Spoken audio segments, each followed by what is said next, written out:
From inside the brand new and beautiful Frontwave Arena in Oceanside, California, it's time for Major Arena Soccer League action. Tonight, the San Diego Sockers do battle with the two-time defending league champions, the Chihuahua Savage.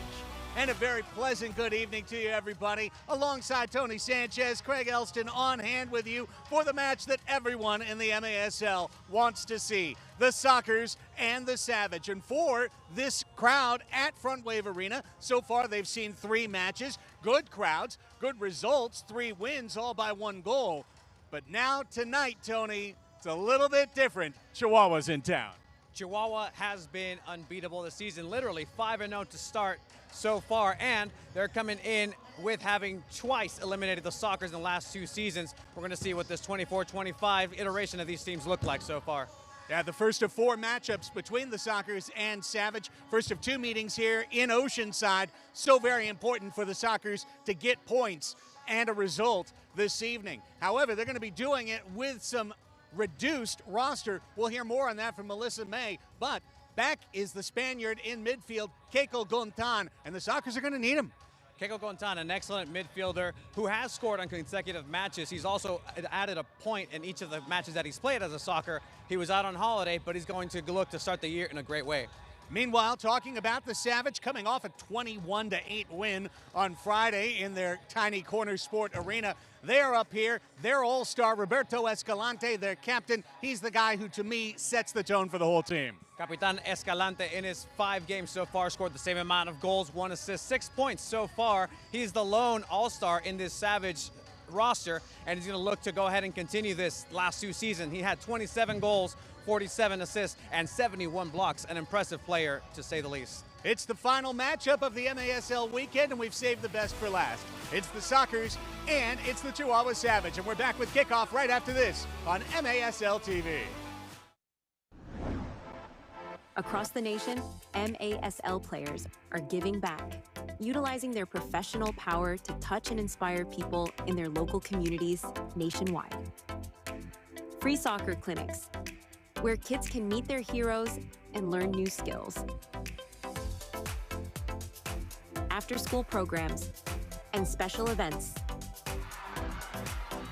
And surprise visits to the classroom. Visiting brave kids in the hospital, bringing joy and hope. Supporting special needs care, partnering with local businesses, and so much more. MASL, passion on the field, purpose off the field, committed to community.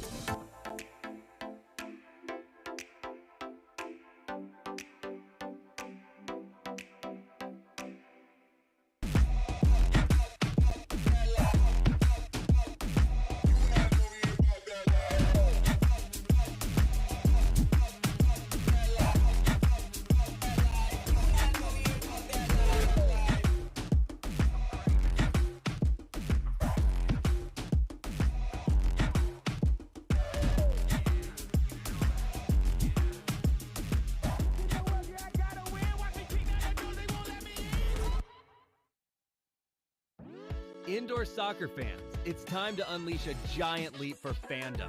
Introducing MASL Indoor Soccer Fantasy Football. Build your dream team, invite your friends, and create your own draft league, all for free. Draft and trade players and win bragging rights as your team dominates the league. With MASLI Football, you're not just a fan, you're part of the action. Go to MASLI Football to sign up, get started, and play. And welcome back inside Frontwave Arena. We are just moments away from kickoff between the San Diego Sockers and the Chihuahua Savage. With Tony Sanchez, I'm Craig Elston in our press box booth on the north side of Frontwave Arena. Let's go down by the Sockers locker room where Melissa May has this roster update. The Sockers have yet to have a fully healthy roster available for a game this season. And tonight against the Chihuahua Savage, the team is still without some players, including defender Luis P.B. Ortega and forward Taylor Walter Bond. They both suffered injuries during the Sockers' last game against the Empire Strikers right here at Frontwave Arena. Forward Luis Morales is also away from the club on an excused absence as he participates in the Kings Cup competition overseas. The team is getting back Gontan as he was celebrating on holiday leave in Spain, but I had a chance to speak with him before tonight's game, and he said that he was playing soccer and staying active with his family. So we'll see how much he has in the tank tonight. Craig, Tony, back to you. Thanks, Melissa. And boy, Tony, Luis Morales being out of the lineup for San Diego, that is unplugging basically half of the team's scoring from their first 4 matches of the year. Yeah, Morales has been an impressive player here for the Sockers so far, and he's been very potent on his score sheet, but he didn't get too involved last game. They did rely on some new faces, new characters coming in, some old faces as well for the Sockers, but we'll see if the absence of Morales is going to prove to be a difficult task to really move forward on offense. The Sockers have a difficult game today. Well, they will have to rely on familiar faces to find production to once again be familiar. And we're thinking about Leonardo de Oliveira. We're thinking about Charlie Gonzalez, Craig Childs, Christian Gutierrez, Gabriel Costa. These are players who can fill up the net. They can do it at a world-class level and all-star level. And, of course, we'll be talking about the MASL All-Star Game and All-Star rosters and how you can vote at maslsoccer.com/vote, including for Boris Pardo, including for Kiko Gontan, Tavoy Morgan of the San Diego Sockers. I invite you to go to the league website. We invite you to this presentation of the Major Arena Soccer League on MASL TV, live on YouTube. Craig and Tony with you. There you see Boris Pardo, the league's all-time wins leader, warming up with Xavier Snare-Williams. We'll catch up with Xavier coming up in our halftime presentation. But I'd say in the net is a place where we're going to have a keen eye tonight. Diego Reynoso, second team All-MASL last year, back-to-back championship keeper. He against Pardo, of course, who has all the experience, all the veteran savvy. Who comes out on top between these two veterans? Big part of tonight's story. Both of these goalkeepers have every single tool in their arsenal ready to deploy at any given chance. They could do it at the shot-stopping sense. They can also get it done with their legs. The distribution aspect is an important one. Chihuahua traditionally plays in their home, a much smaller field, now put to the test here in the States, where the distribution is going to be very important, being able to restart with Diego Reynoso, who he himself is an incredible shot stopper as well. Let's give you the Sockers lineup in their Oceanside kits in white with the aquamarine wave pattern on the shoulders and sleeves.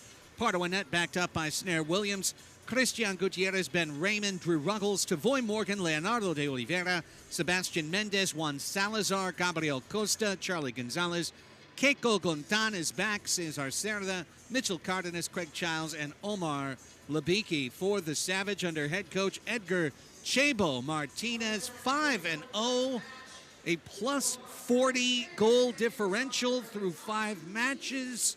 Do the quick math, that means they're averaging an 8-goal win per game. And not for nothing, averaging 12.4 goals per match.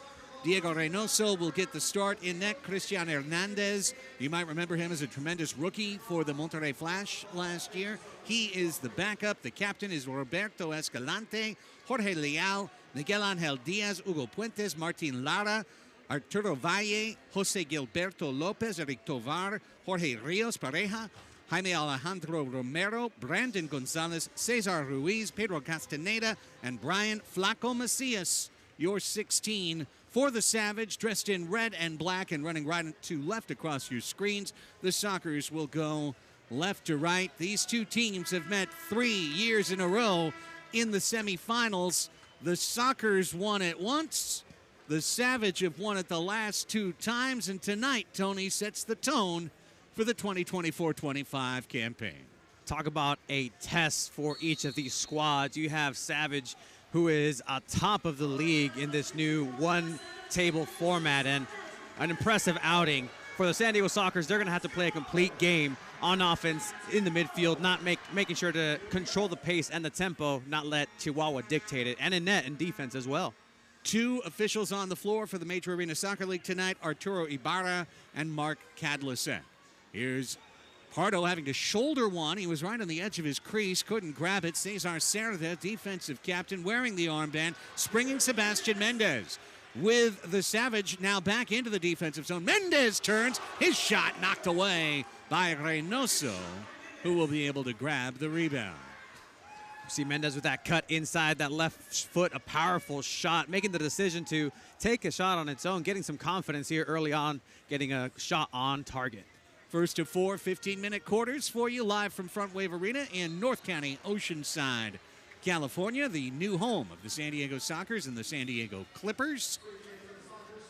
Fourth straight home match for San Diego.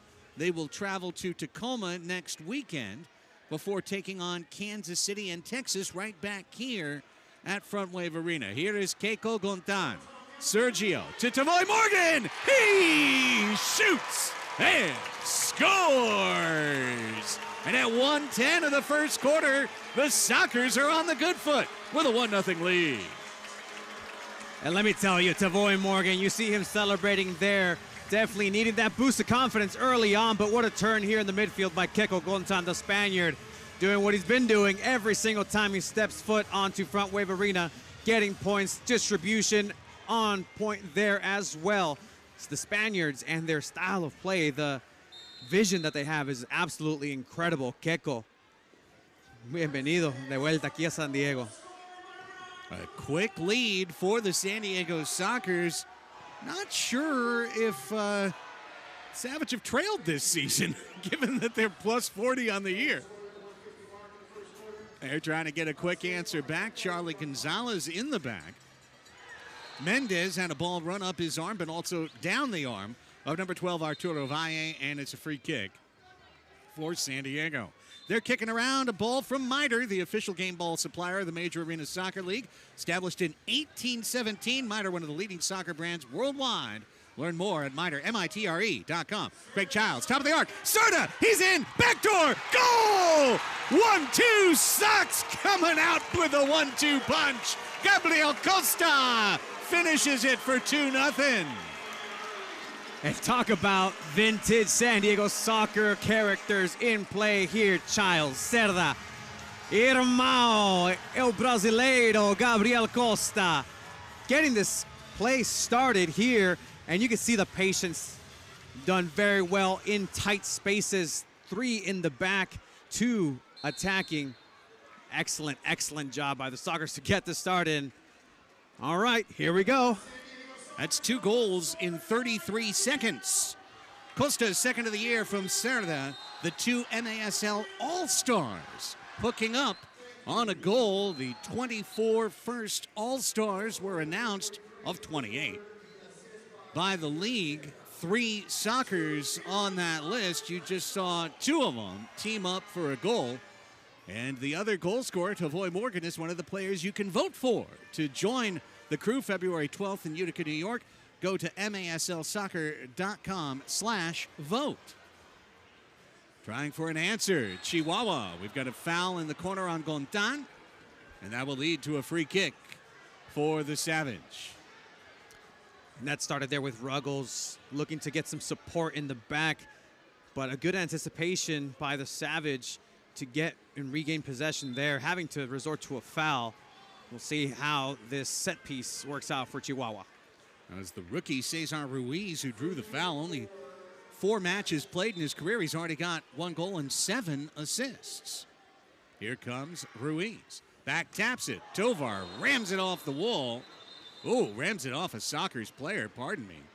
And hit it as hard as a wall, and that's going to lead to Paul Savage coming straight out. Good job by the officiating crew, recognizing immediately that this game needed to be stopped there. Medical attention, always a priority. Safety of the players is always a priority. Let's take a look and see what happened. As we take a look at the Eric Tovar free kick, the former San Diego Soccer hard hit. Christian Gutierrez is up to his feet. He's good. Obviously took one up high. So applying the sana colita de rana. All right, let's take a look now and see. Whoo! Right off the side of the head. Holy cow. Sobate. Hard as a wall right there, Christian Gutierrez. But he's a hard-headed kid, you know. The Tijuana native. El Gladiador. Living up to his name right there. Pareja, Jorge Rios. 5 goals, 6 assists on the season. Crouches over to the captain, Roberto Escalante. Pressured by Mendez. Just the 3rd minute already, 2-0. San Diego with the lead. And with the rush, Mendez, he thought he might have a breakaway. Left the ball behind. Brandon Gonzalez collected. Here's Escalante. Shot blocked by Cerda. Tovar in the middle looking for Ruiz. Whistle, fouls on Ruiz, fouling Raymond. And that will be Soccer's ball. And something that Chihuahua has done very well this season is a high press. And here we see the Sockers applying that high press, almost getting Morgan rides the ball down. Valle on his hip. Return pass! Couldn't get the shot away. Raymond set him up on a tee. And then Costa saw a boot up high. Dangerous play called against Pareja. And that will be a free kick for San Diego. Jorge Rios is arguing that he took that foot back. You can't call a high foot if he retracts it, but the knee was still in a dangerous spot. It's going to be called a foul every single time.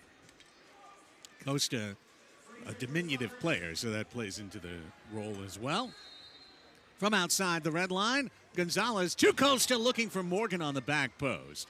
Now Flaco Macias trying to rush Leo down the floor. De Oliveira had to play it back hot to Boris Pardo, who is under pressure, left it off slow. Gonzalez then tried to clear it. Again, not cleared. Hugo Puentes gets a touch, and the Savage do get the ball, and then a foul called on Charlie. And a quick whistle there to set up a free kick for Chihuahua.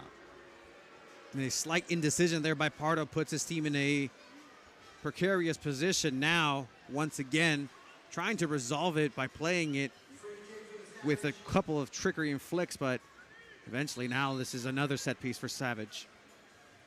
Macias down into the corner. Playing it out of there, Jorge Leal, the Tijuana native. Centering pass attempted to get it to Macias. Back to Flaco, and then it finds its way to Jorge Rios. And Rios is the right man at the right spot to put the goal on the board and make it a 2-1 affair. An excellent read off the wall right there that is measured incredibly well. The first time shot that goes centimeters above, we're metric system, above the surface. Nothing for Boris to do there. Great shot. Un golazo. The goal at 3:19. Rios his 6th from Leal. And that was a Wallace-Scora. And we see another mistake here in distribution by Boris lead to a foul in a very similar position here. And the Sockers, having a little bit of a trouble getting the ball out of the back right now. Bit of miscommunication there, but Savage looking to take advantage and even this up. And that shot blocked away. Leo was guarding the mid-crease area. Stepping out, Escalante shoots it wide, chases his own rebound like a basketball player who knew where he missed. Puentes redistributes. Raymond punts it out for San Diego. Pressuring down the floor, Sebastian Mendez. He's been frisky so far in the early walk. 4th minute, heads off into the North County night side. It's 2-1 San Diego, a very busy start to this match. Ball curved for Valle in the corner. Wall pass. Raymond sees it, flicks it over the top of his head. Escalante runs in, draws the whistle from Mendez. And another free kick for Chihuahua, the game that's had stops and starts so far.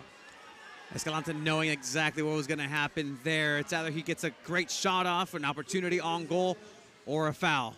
Escalante sends it into the corner, fanning on the shot there, Chihuahua, and then Boris is able to pick it out of the air. We'll see now if the Sockers are able to bring back some of that momentum that they had early on, or if Chihuahua is able to really adjust to the tempo and the pace.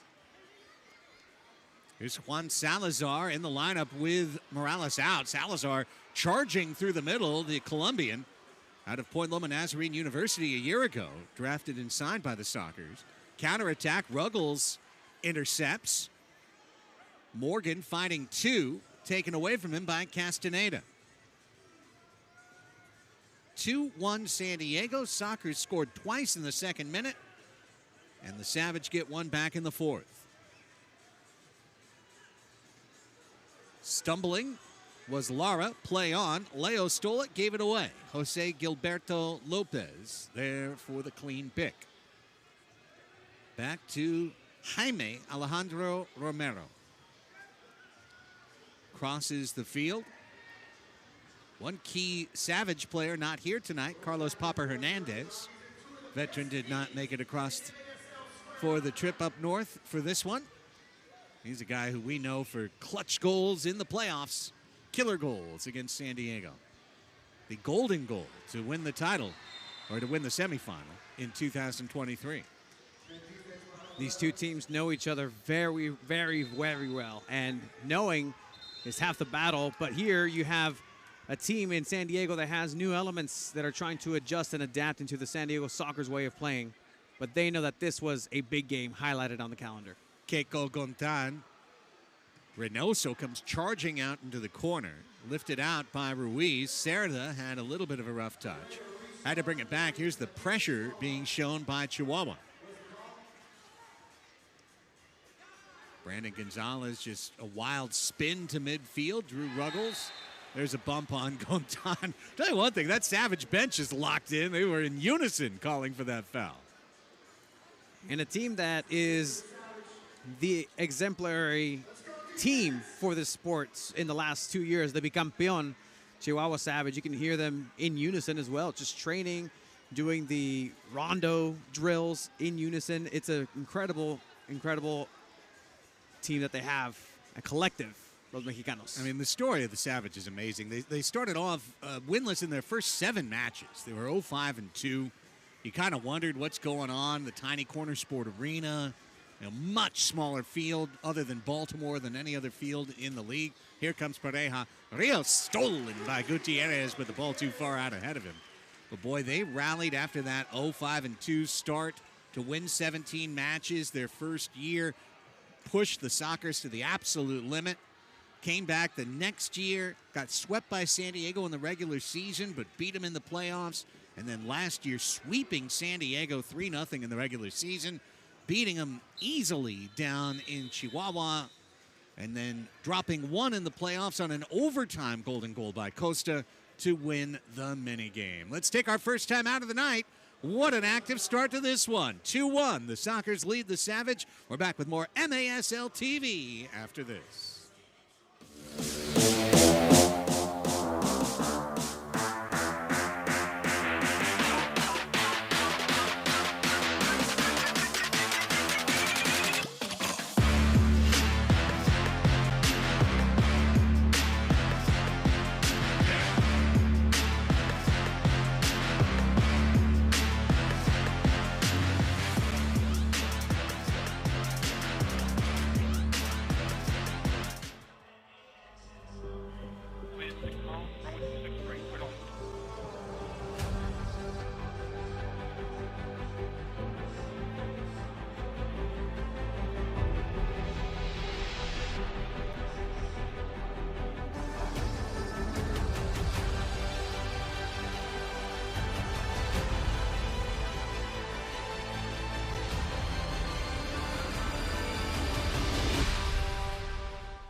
back-to-back defending Ron Newman Cup champion Chihuahua Savage, 5-0, 14 points so far this year. Hugo Puentes leading the way with 9 goals, 12 points. Roberto Escalante, 5 goals out of the back, and Diego Reynoso, as good as you get in net. It's a complete team, folks.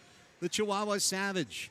They are as Tony said, the exemplars of the Major Arena Soccer League. 2-1 San Diego, off to the good early start in the first quarter. Soccer's trying for a break out of their zone. Costa had Mendez running alongside, interrupted by Eric Tovar. Foul is called against Chihuahua along the boards. It's not necessarily how you start a game. If you start right out the gate, it's fantastic, but it's how you finish against this Chihuahua Savage team who has excellent rotations, as well as players who can really come in and at any given moment change the trajectory of this match. They're going to have to keep up for 4 quarters. So far, San Diego's been doing well. Crowds filled in for a Sunday evening. Quite a nice crowd. 6 p.m. later than the Sockers have traditionally started their Sunday matches. But they found their audience, and tonight you'd want to. If you're an indoor soccer fan, this is your game. Ball stayed in off the edge of the penalty box. Under 7 to go in the first quarter. Costa hoping to find that ball up the middle. All he could do with it on one touch was roll it to the ever-steady Diego Reynoso. Reynoso won the inaugural MASL championship in 2014-15. The Monterrey Flash defeated the Baltimore Blast down at Arena Monterrey. 4-second violation was called against Reynoso there. Too long with the ball.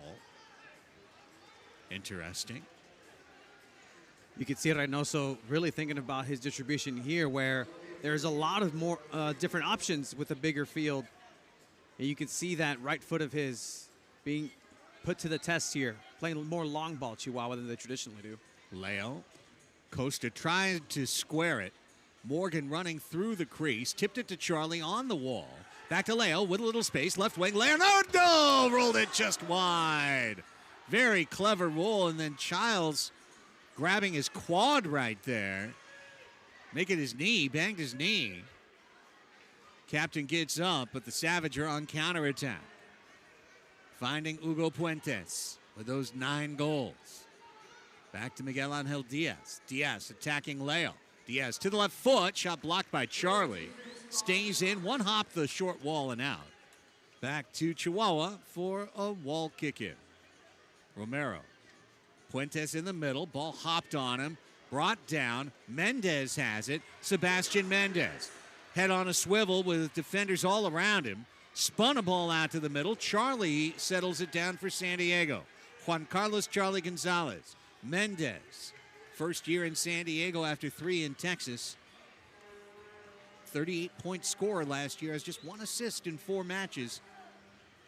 Love to see him get integrated into the attack. He's been much more of just a kind of between the red lines player so far for San Diego. Charlie, hard ball to control. Contan made it look easy over the top of his shoulder. But as Charlie was juggling it, Chihuahua got a touch. Working through minute number 10. And now 5 left in the first quarter. Ball looped over the top of Gonzalez, but Contan could not run on it. Savage, intricate passing out of the back, trying to escape. Gonzalez used the sidewall. And still not out of their zone, Chihuahua. But now a little bit of room to roam. It's Jorge Leal. Picked up the assist on the first goal for Chihuahua. A little touch foul there against San Diego. Tightly whistled match so far, I'd say, Tony. Yeah, and this is a match that definitely is going to be a test for the referees as well. It's a high-octane matchup between these two, and Chihuahua, you know, they are incredibly physical wherever you see it. That's why they can take you into deep waters late in the matches as well. Like to welcome those of you who are joining us who have been watching Empire defeat Tacoma 4-3 at Toyota Arena. Craig Elston, Tony Sanchez, Melissa May, and our Amota broadcast crew with you from Frontwave Arena, where it is 2-1. The Sockers leading the Savage. First quarter, 4:10, clock running in this first of 4. Big win for Empire. Tough weekend for Tacoma, going down to Chihuahua and getting blasted, and then playing their full squad today and still dropping a 1-goal decision. Under 4, Gontan finding the loose ball. It pinballs back to the Spaniard, who doesn't tend to lose it when he has it on his feet. Soccer's going for a full line change up top. Cerda, Costa, they teamed up on goal number 2 for San Diego. Some mirroring wall pass there, just trading blows. As Costa here. Costa thrown into the wall. Easy little foul there for Lopez. You know, I was pleasantly surprised to see Costa named as one of the starters for the All-Star game. Not that he doesn't deserve it, but that he's had modest production this year.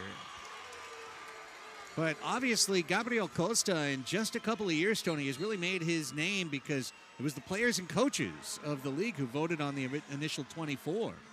And Costa made the cut over some far more established players in this league. And it's really just a testament to his play style and real talent that he's been able to hone here. And Charlie, kick save, Reynoso. Always calm under pressure. Another former Empire striker. Fury. Turning Tovar. Pardo was out of the net, but the shot was high and wide. That one came off the chest of Morgan and then a foot of Tovar. Now 2v1 developing.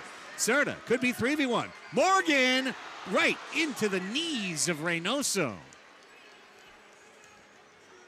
Reynoso recognizing there that Rios turns Charlie. Here comes Pareja. Had to try to slide to keep the ball. He couldn't do it. Cerda ran him down.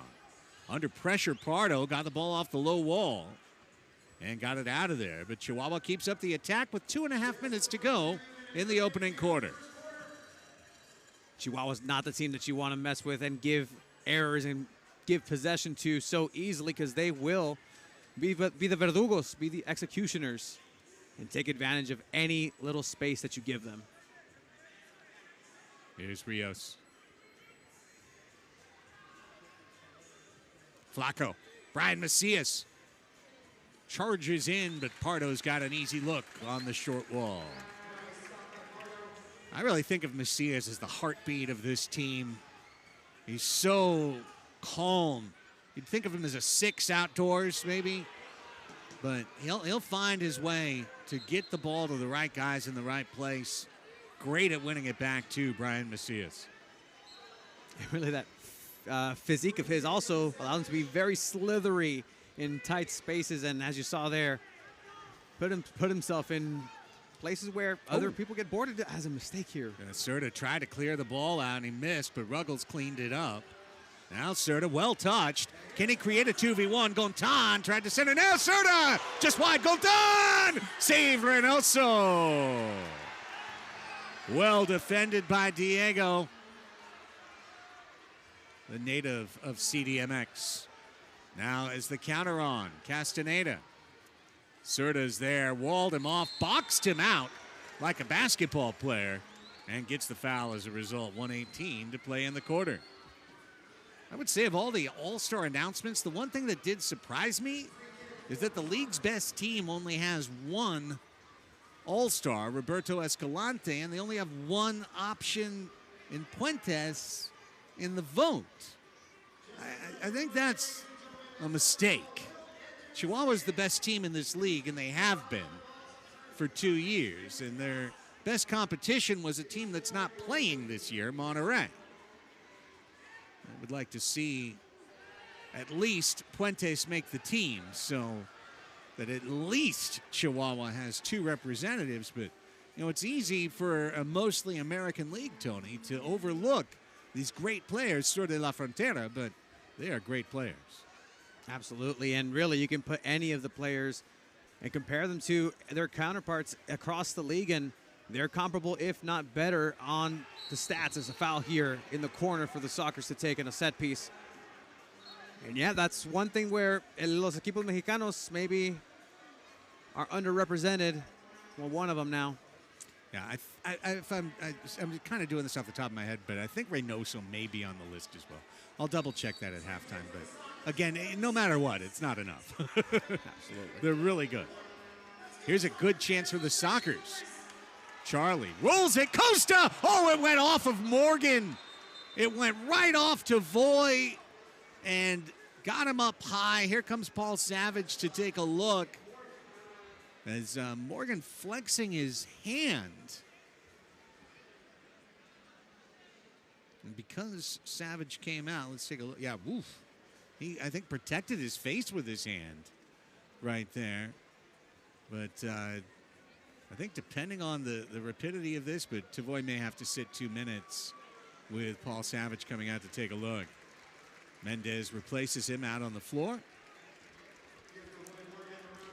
That's exactly how you draw it up off a set piece with a laser shot and create some chaos in there, but the chaos found Morgan in an unfortunate place and has to step out for a couple minutes here now. Final minute of this first quarter. Sockers got off to the amazing start with Chihuahua in their methodical style, slowly grabbing control of the match potentially. Reynoso curving it to Valle in the corner and back out Castaneda, make that Leal, pardon me. As Leal tries to head to the top of the crease. Savage have 23 seconds. Escalante shot kicked out casually by Cardenas. Now Puentes rips it into the crowd. Missed the ribbon board though. Maybe reinforcing this new year. We'll see what happens. MASLsoccer.com is your home for everything Major Arena Soccer League, including your chance to vote for the All-Stars. All the latest news, leaderboards, highlights, and more, but go to MASLsoccer.com/vote. Gutierrez skims it along the goal wall, 10 seconds. Puentes kicking it out. Time for one last blast, perhaps. Castaneda's not going to get there, and this first quarter will finish with the home team on top. 2-1, San Diego's got the lead. Goals from Tavoy Morgan and Gabriel Costa at 1:10 and 1:43. Savage get an answer from Rios at 3:19. 15 minutes complete, but stay right there. Second quarter run from Oceanside's Frontwave Arena next. 2-1 Soccer's on MASL TV.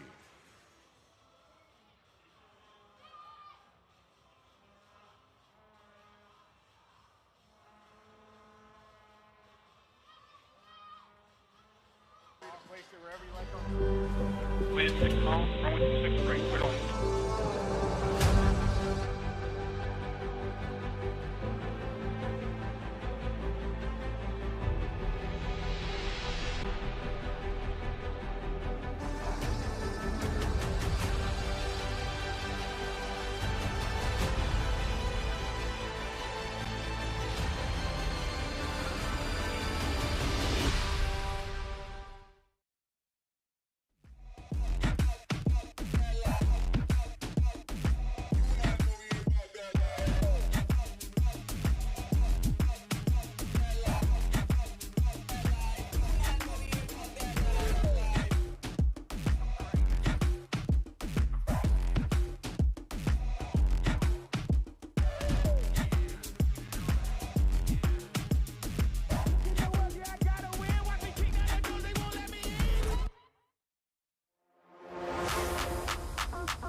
Two-1 Sockers as we begin the second quarter of play from Oceanside's Frontwave Arena.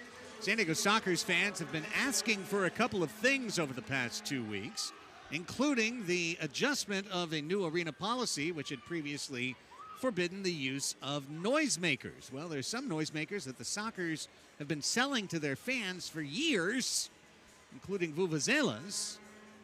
Clearly, that policy was adjusted as the Vuvus are here today. Caleb Setting and Cowboys and others haranguing the Savage bench during the break to the point that they came out to midfield to do their huddle. Their head coach, Chebo Martinez, argued with the officials and received a yellow card, which will have no impact on the floor. It's just maybe a $50 fine for Chebo or something. But point being, Sockers fans wanted noisemakers. Sockers fans got noisemakers back. Well done, Frontwave Arena. Second quarter begins. Two teams switch sides. San Diego will run right to left. They are in white and aquamarine. The Savage in red and black will go left to right. Goals for San Diego, Tavoy Morgan and Gabriel Costa. Jorge Rios answers for Chihuahua. First quarter stats, shots were 6-4 in favor of the home team. And we are now underway, and Childs has a chance! Shot it high! Header by Serta was wide. Almost an instant goal for San Diego. Gontan trying to run one down. Tony Keiko Gontan is making a major difference for this team. Gontan gets the steal, feeds Serta in space, gets it back off the post. Keiko cerca. Gontan has this vision where he knows exactly where everyone and everything is on the field. He knew drawing that goal closer to the first post for Reynoso was the best chance to get it past him. Unfortunate, it almost tipped and went in, but man, Gontan is really fun to watch so far. He's just been a complete difference maker. I mean, possession, calm passing, proper weight on all of his deliveries. And this 33-year-old, 250 caps in La Liga, I mean, you know, you understand, he's played some sophisticated rondo over the years. He's played at a higher level than most of the players in this league. So to see that come out on the indoor floor, it's exciting. Really taking to it, and you love to see when that outdoor element translates here into the indoor game, as Reynoso with another great pass. Cardenas playing free safety there. Leo got his pocket picked by Romero on the wall. Tovar looks left and right. He shoots just wide of the left post. Looking for the equalizer for Chihuahua. Another steal. Leo gives it up the second time. Romero's gotten him twice. Usually the short-footed Leonardo de Oliveira there needs to go ahead and get rid of that ball, control it a little quicker. Rios and Costa riding each other down the wall. Looks like the foul is on Chihuahua. Costa is the master of that wedging that 5-5 frame in the right spot to draw a foul. Of course, the other guy who does it so well, hopefully watching right now, Pee-wee Ortega. Pee-wee's hamstring went during the last match. Hope to see you back out there soon, Pee-wee. Yeah, he's getting off to a great start this season as well, being an important element for the Sockers. I mean, going back once again to Keiko Gontan is it's really something that, you know, you don't really expect to be taken so well. That translation, it's a different language. You know, sometimes you see a similar esférico, similar ball, similar rules, but it's a completely different game altogether. Good to see Gontan. Charlie, there's Keiko. Again, his pass finds its target. Tavoy tried to chest pass. It was run down by the Savage. And the visitors regroup as the second minute of the second quarter prepares to elapse. Rios and Flaco. They nickname him Flaco. Why? Because he's so skinny. Un hombre muy delgado. El Flaco, one of those classic apodos, nicknames, as you see across las canteras, jugando en los campos de barrio. Mi Flaco, La Roca. That's one thing I'll give about Spanish soccer players or Spanish language, good with nicknames. Almost everyone. And they'll be so simple. Hair. Hey, Yeah. Hair. Pilo. What's going on? Well, Luis Morales wasn't here. Is actually nicknamed El Cebollas, which is the onion. Onion. Onions early. Steal. Leo. It's Mendez. He gives it back to Leo. He gives it back to Mendez. Oh, it's too much mustard. No beef. Too selfless there by Mendez. He has to definitely take that opportunity like he did in the first quarter. Had a point-blank shot and an opportunity to lace it through Reynoso. At least you get a rebound and opportunity there. I mean, you can't make those mistakes against the champs. Romero. Tovar wings it off the wall. Ruggles heads it back to Pardo. Well done by two savvy vets. Right there. Gontan waiting for the bowling ball. It's stolen. It's 3v1. Could be 4v1. Tovar missed it. And he had a man on the back post. Couldn't hit Diaz for the tapper. And Gontan gets it out. Leal takes it back. And the pressure continues for Chihuahua. Escalante out to Tovar. It's been 4 years in San Diego. Long shot and a better goal. ¡Qué golazo! Leal, el hombre de Tijuana, empató. You see that dipping effort there by Leal, who sees his opportunity. Boris out of position slightly, not being able to measure the ball and the effect in which it came. 2-2, and absolutely un golazo. That's special right there. Third goal of the year for Leal.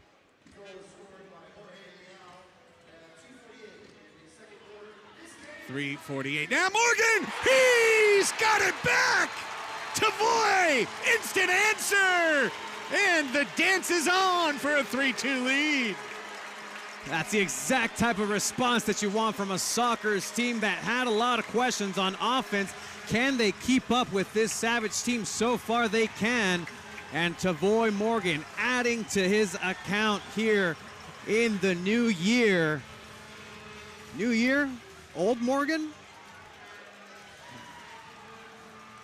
Great goal. What a blast. Believe it's Charlie on the assist. We'll double check that downstairs. But that goal, a 12-second answer later at 4 minutes exactly. Morgan's second of the match, fourth of the season, has given the Sockers a 3-2 lead. You see, Pardo gets that assist according to our official stats. is right there. Salazar, Juancho, and Escalante get into a bit of a tussle. Now going to be spoken to, saying, hey, if you wanted the jersey, just ask me after. I don't know if we have a longer replay, guys, to show Pardo's assist on that last goal, but it's not all the time, especially on a full-size pitch, that you see keeper assists. It's always great to give them the love they deserve. But that is what we've got on the official score sheet, is a Pardo assist. Pardo in danger there, and he got the whistle to his favor as he was right on the edge of his crease handling the ball. 3-2 San Diego. 2 goals in 12 seconds. That's how fast it happens on MASL TV. Morgan's now on a hat trick. Tavoy in the first half. Fuentes, lovely ball, riding up the body of Lara. He's trying to track it into the corner. Martin Lara, the foul is on him. And Gutierrez having a rough start to this match physically. But he knows exactly what he has to do, is get in front and in between that ball, knowing full well that there's a chance you're going to go ahead and absorb some punishment. High boot chilena attempt there by Leal. What a pass. Serta looking for Morgan. Valle stolen down by Leo. Backheel pass out to his fellow Brazilian. Costa, stutter steps. Raymond shoots the save. Reynoso down to a hip. Location was there for Raymond. He just needed a little bit more power, but enough to test Reynoso, having to choose a side to lay down with the ball on the right side. Costa got that ball off the head back to the arms of Pardo. Now Leo gets the distribution just on the outside of center circle. De Oliveira to Cerda. Leo with a struggling start to this match. Hoping to pick things up as the year progresses. Childs trying to kick it to Gontan. Gontan blows a tire. Cerda gets the loose change. Cesar, the pride of Saltillo. Down to Leo. Leo charging on the half wall. Leo crossing. Nobody on the back door. Keiko Gontan tried to roll it into Childs. Taken away. And now, wrestling match. Cerda bowled over Puentes. La Roca took a fall. Here comes Flaco. Macias stolen and well read. Gontan. Keiko, can he run on it? Keiko Gontan. Rios got on top of him. Well done. Jorge Rios Pareja comes up with a big play defensively. Under 9 minutes to play in the first half. Jose Gilberto Lopez spins it off the wall, looking for Flaco, and there was Raymond. Then another steal. Now Rios deflected. Gonzalez tried to snap header it. Lopez comes up with a loose ball. Out to a shot that was blocked by Leo. And Mendez trying to get out of tight quarters. Pardo was able to spin it out of there for the San Diego Sockers. Pardo asking for some calm there, but very well resolved by the Sockers defense to get out of that tricky situation. Long shot off the high goal glass. Macias brings it down. That was off the foot of Castaneda. He's back in the corner, trying to step out. Still trying. Ball bouncing. Gonzalez then just leans into one. And it was deflected over the goal glass out of play. Gontan almost got drilled with a foot right there. And that's the savage way, the relentless way that we've seen, just absolute waves coming through on offense and really wearing down a defense so far this season. And as a savage way of playing, that's just the philosophy that they have been developing throughout as well. Leal's open up top.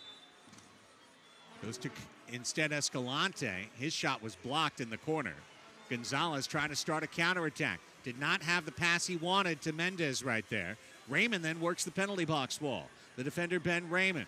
Ball came off that north wall. Flaco's got it. Leal runs to his right. On his left, here's the shot by Lopez. A wall pass instead. Then Macias will track down with 7:45 to play. Next ball out of play will be the officials' timeout for the second quarter. Escalante, 36 years old. Author of so many big goals. Last-second goals. He's there. Mr. November. Won't mess him over. Here's Castaneda. He's been Mr. April as well. Huge playoff moments. Run down by Miguel Angel Diaz. Then getting a touch was Cardenas. Slide tackle of the ball, Leal, who is playing a very active first half. Definitely impacting this match. Castaneda with Tovar on left wing. Here comes Castaneda, tiptoeing in, stepping over the ball. His shot was blocked by Salazar, who was hoping to race out on the counter, but Chihuahua has it back. Chabo Martinez with that patient style, the head coach. He was an athletic trainer and assistant coach for this club. Managed his TST squad in the summer to the $1 million victory. Got the call. Boy, he's been terrific. This one's out of play, and as such, let's take a break. 6:34 remaining in the first half. The Sockers on Tavoy Morgan's brace hold a 3-2 lead. You're watching MASL TV. Soccer fans, it's time to unleash a giant leap for fandom. Introducing MASL Indoor Soccer Fantasy Football. Build your dream team, invite your friends, and create your own draft league, all for free. Draft and trade players and win bragging rights as your team dominates the league. With MASLI Football, you're not just a fan, you're part of the action. Go to MASLI Football to sign up, get started, and play.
Well, it's going to be fun. February 12th, the All-Star Game in Utica. Here are your Soccer's All-Stars, Luis Morales, Gabriel Costa, and Cesar Cerda, all getting the call.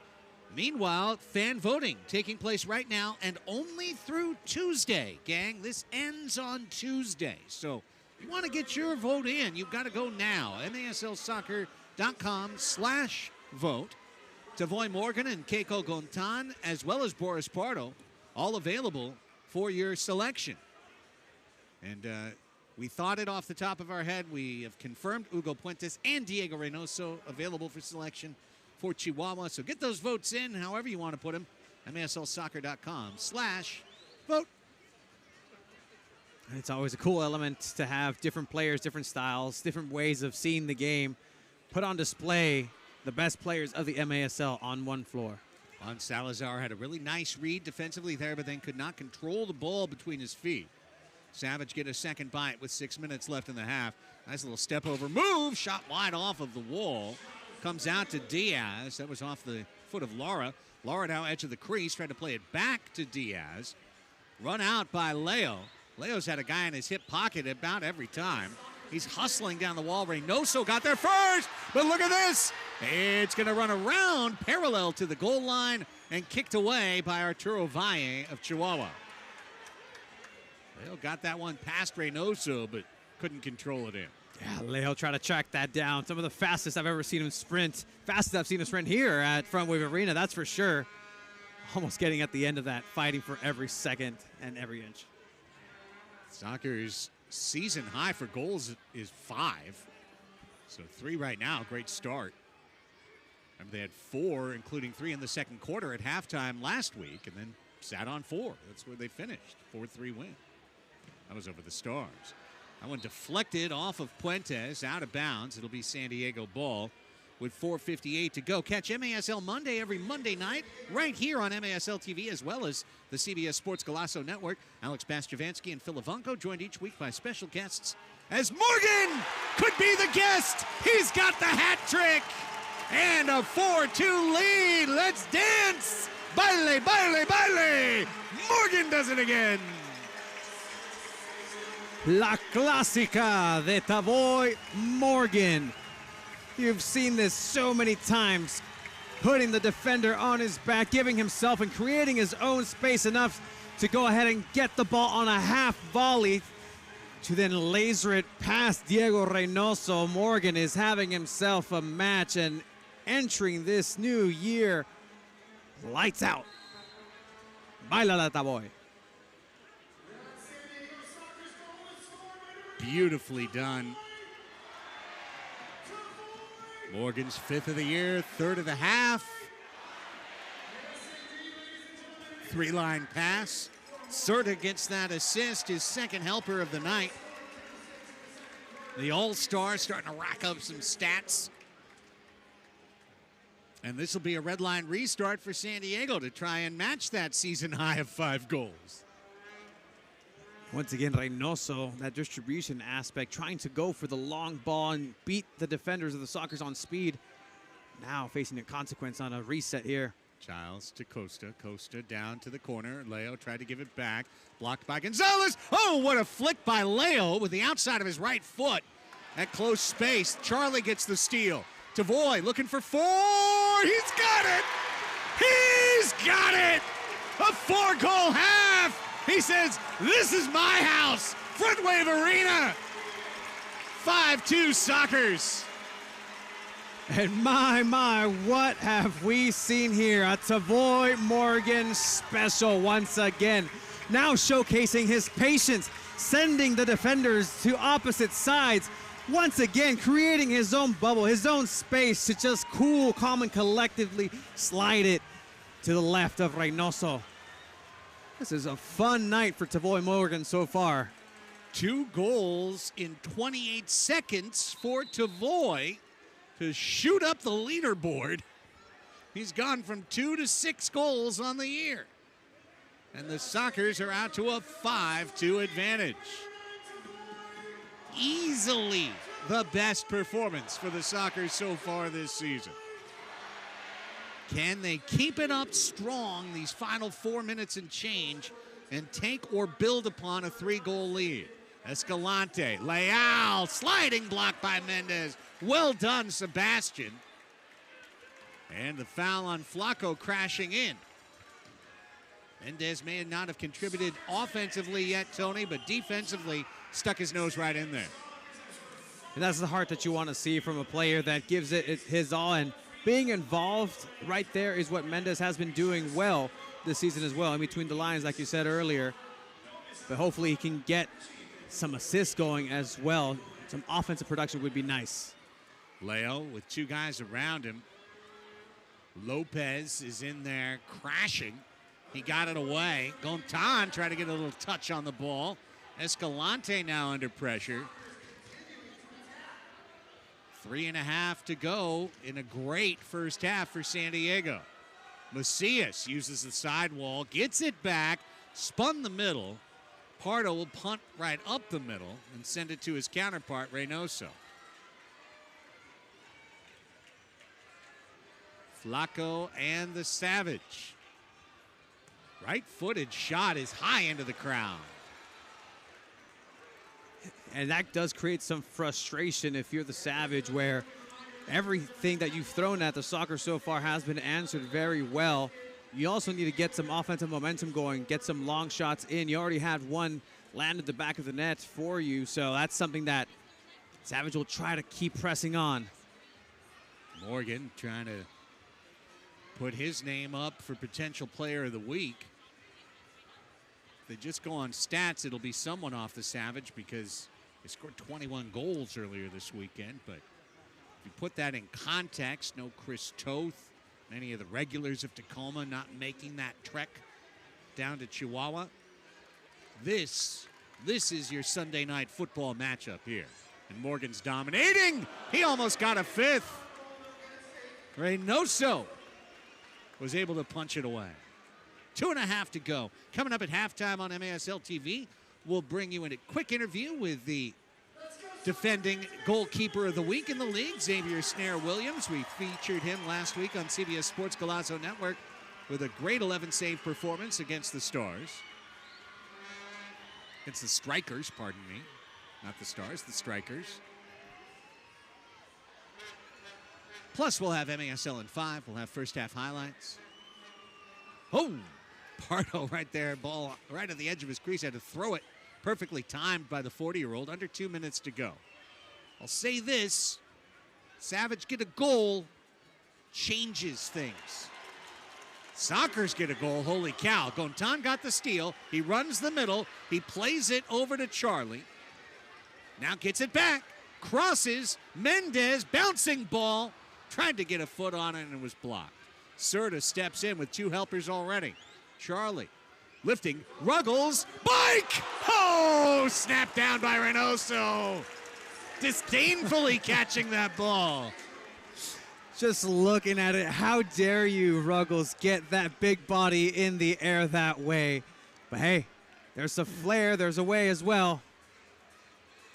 Puentes. La Roca gets charged. Steele, Gutierrez, now Costa running out as Juancho. Here comes Reynoso. Right on target with that distribution. Well done by the veteran. Final minute 30 of the half here at Frontwave Arena. Sockers lead 5-2. They've got a 3-goal run, all courtesy of a guy named Morgan. It was Morgan in this quarter to turn 3-2 to 5-2.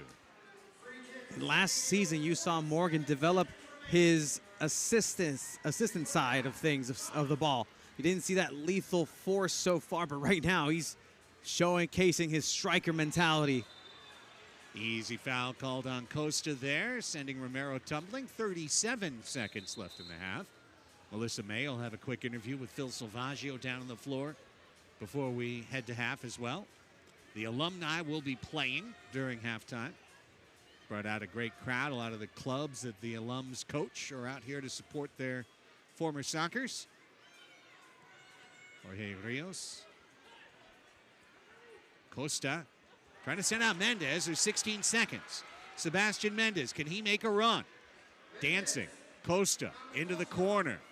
8 seconds. Costa finding the crease. Reynoso is there. 4 seconds.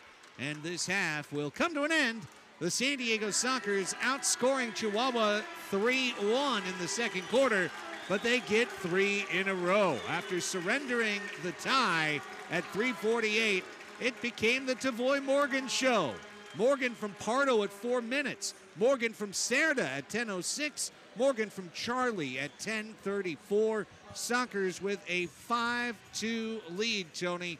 Quite an impressive performance. And that's something that the San Diego Sockers had to have known. If you want to go ahead and take it to the 2-time champion, back-to-back bicampeón, and you're going to have to go ahead and match that energy and really bring it. And that's exactly what they did out the gate with some offensive production and then a surprise, Tavoy Morgan as well. Here's Coach Phil Salvaggio with Melissa May.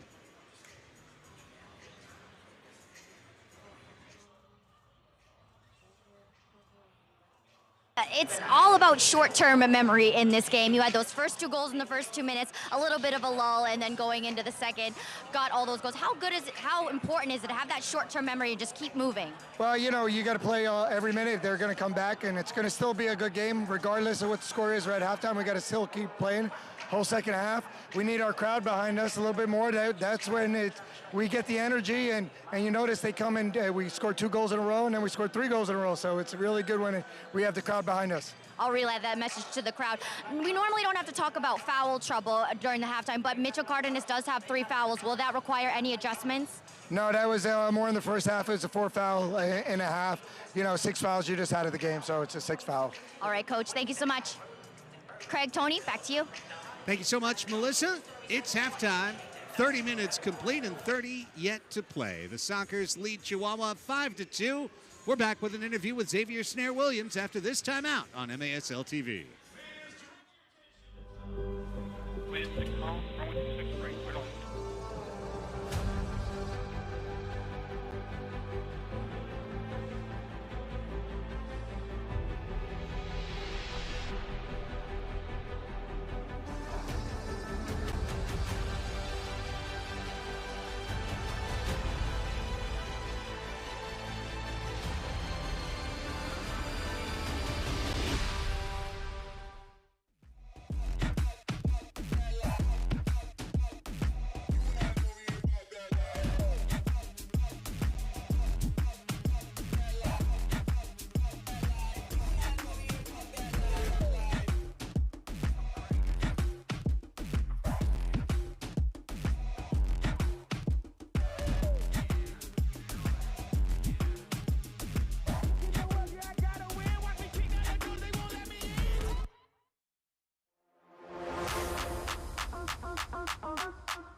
Welcome back inside. We are at Frontwave Arena. It's halftime between the Sockers and the Chihuahua Savage. Pleasure to catch up with the man who was named MASL Goalkeeper of the Week, Xavier Snare-Williams. How you been, X-Man? Good. How you been, Craig? Been real well. Great to see you. Let's talk about last week's match. Obviously, Boris a little under the weather. You get the chance to get the call. And what a match it was. It just felt like as the game went on, they played sixth attacker over half the match. And you guys were really boxed in. Yeah, no, it was funny because we had to play house, which is one up top and then 2-2, but we also flipped it to do like a 2-1-2. So I was very interesting trying to figure out the rotations, keep the guys in line, but also they keep me in line too. You know, it's a family. So they're like, X, talk louder, X, you know, do more this and that. So I just love how the dynamic is. We all help each other out, and hey, we got the result. So I'm blessed for these guys, blessed for everything, so. Well, obviously, you've had the opportunity to train under one of the great indoor keepers of all time, in Boris Pardo. It's your 4th year with the team. Your 9th start, though. So few opportunities to get the chance to be in net. What's that feeling for you once you get the call?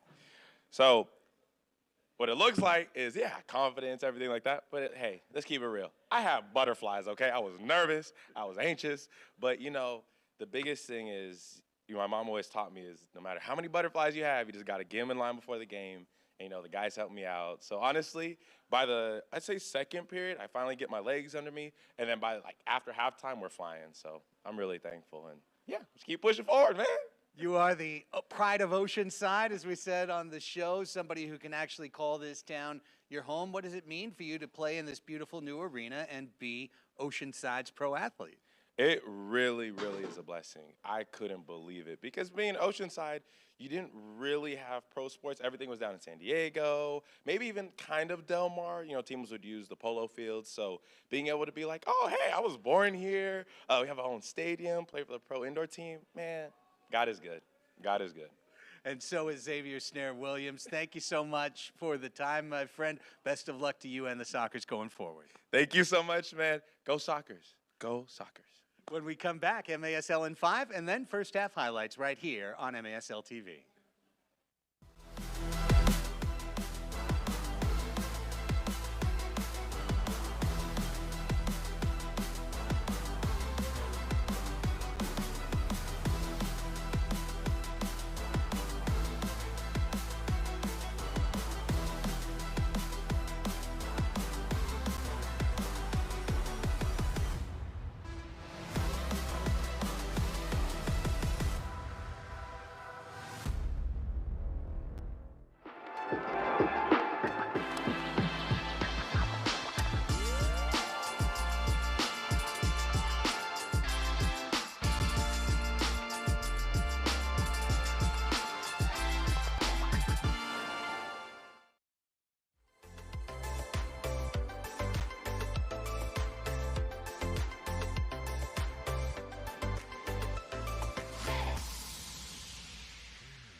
Soccer fans, it's time to unleash a giant leap for fandom. Introducing MASL Indoor Soccer Fantasy Football. Build your dream team, invite your friends, and create your own draft league, all for free. Draft and trade players and win bragging rights as your team dominates the league. With MASLI Football, you're not just a fan, you're part of the action. Go to MASLI Football to sign up, get started, and play. Shoot! He scores!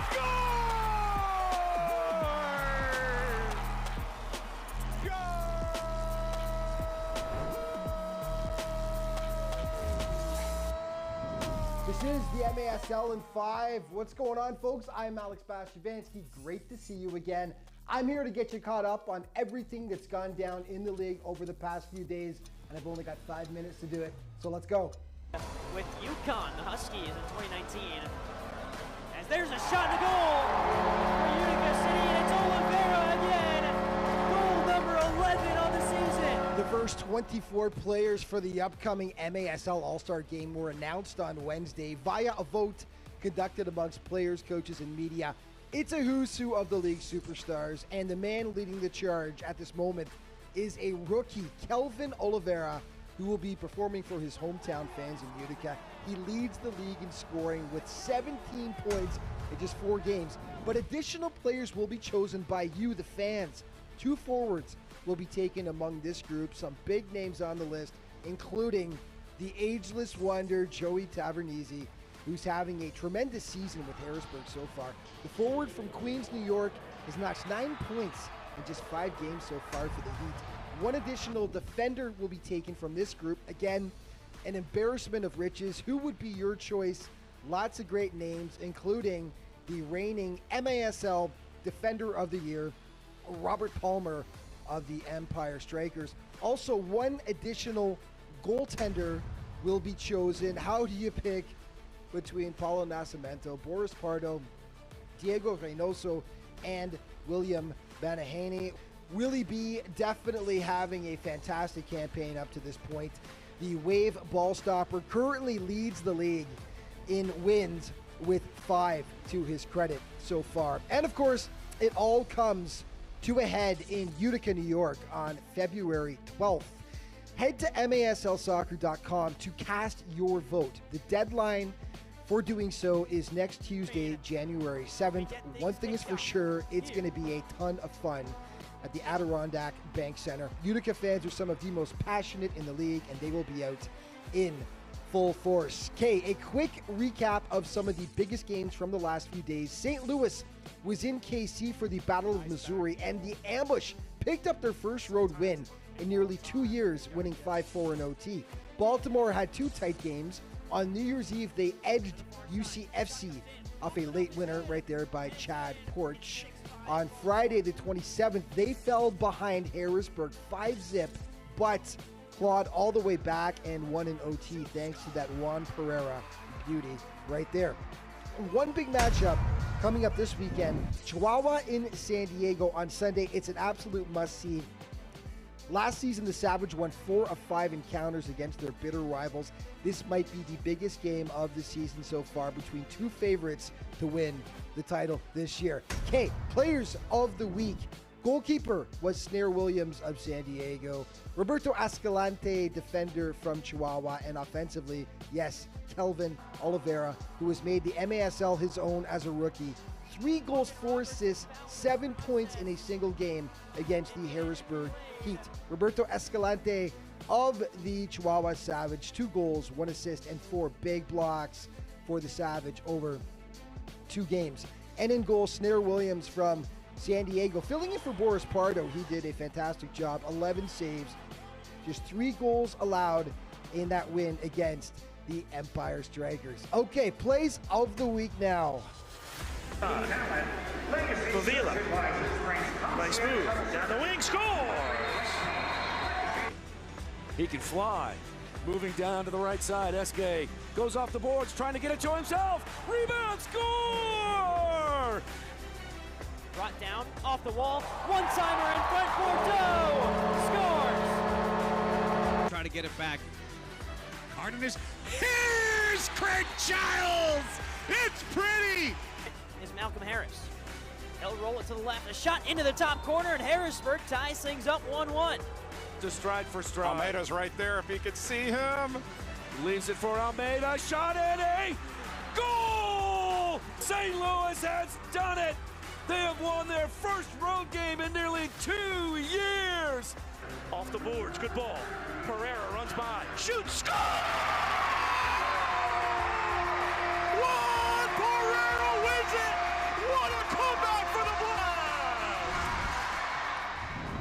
And that is going to wrap things up for today. But just a reminder to stay up to date with everything that's going on in the league all throughout the season.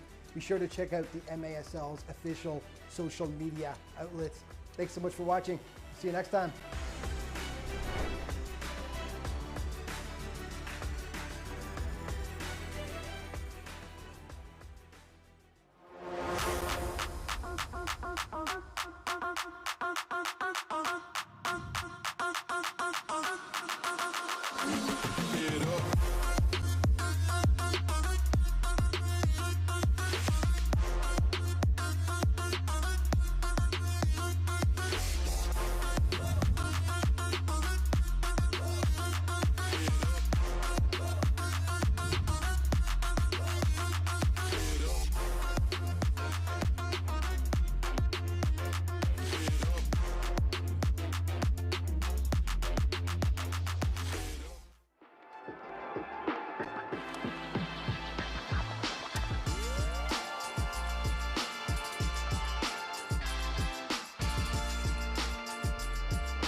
Well, some former All-Stars down on the floor. The alumni match just wrapping up. Great entertainment for the fans here at Frontwave Arena. Don't forget, fan voting open now for the MASL 2025 All-Star Game, but only through Tuesday. Just 2 days left to vote in 4 more All-Stars. 24 have been selected by players and coaches. The last 4 are picked by the fans. You can go to maslsoccer.com/vote. We put up a QR code earlier as well. If you scanned that, all good.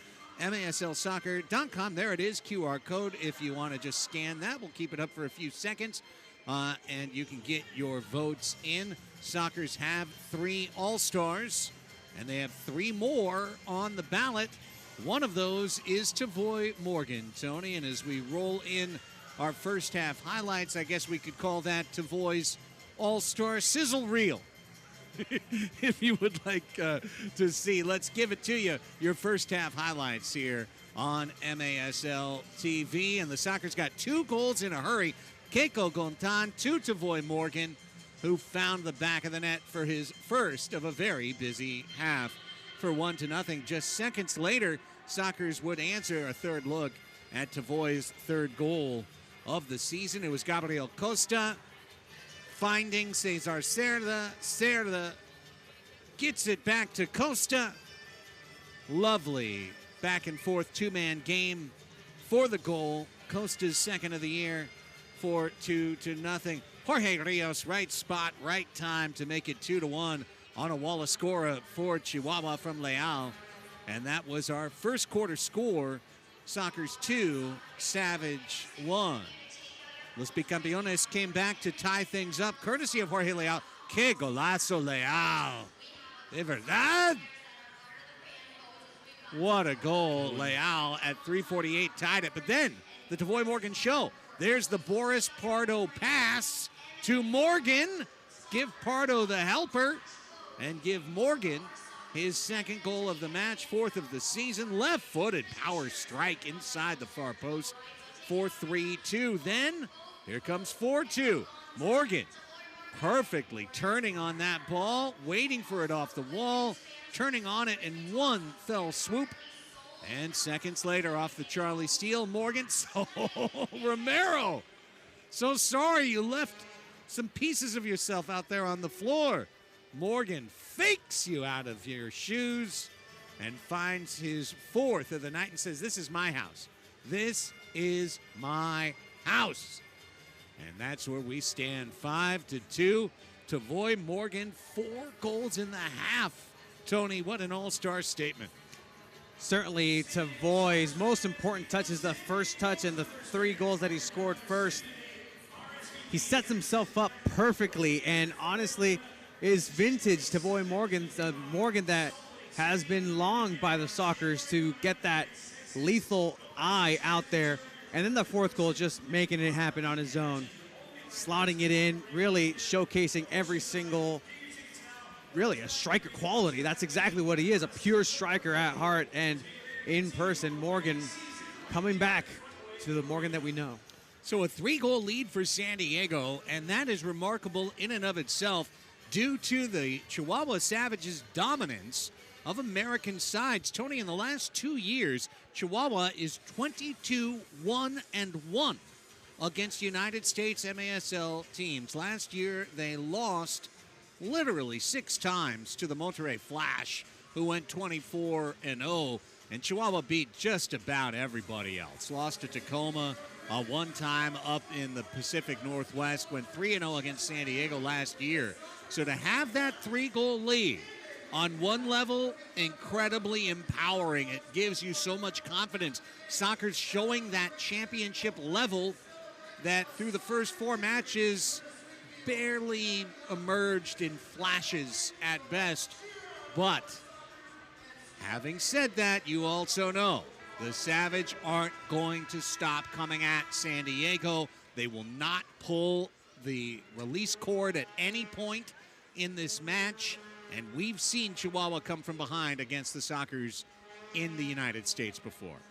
And San Diego's going to need to really play a perfect game in the second half as well.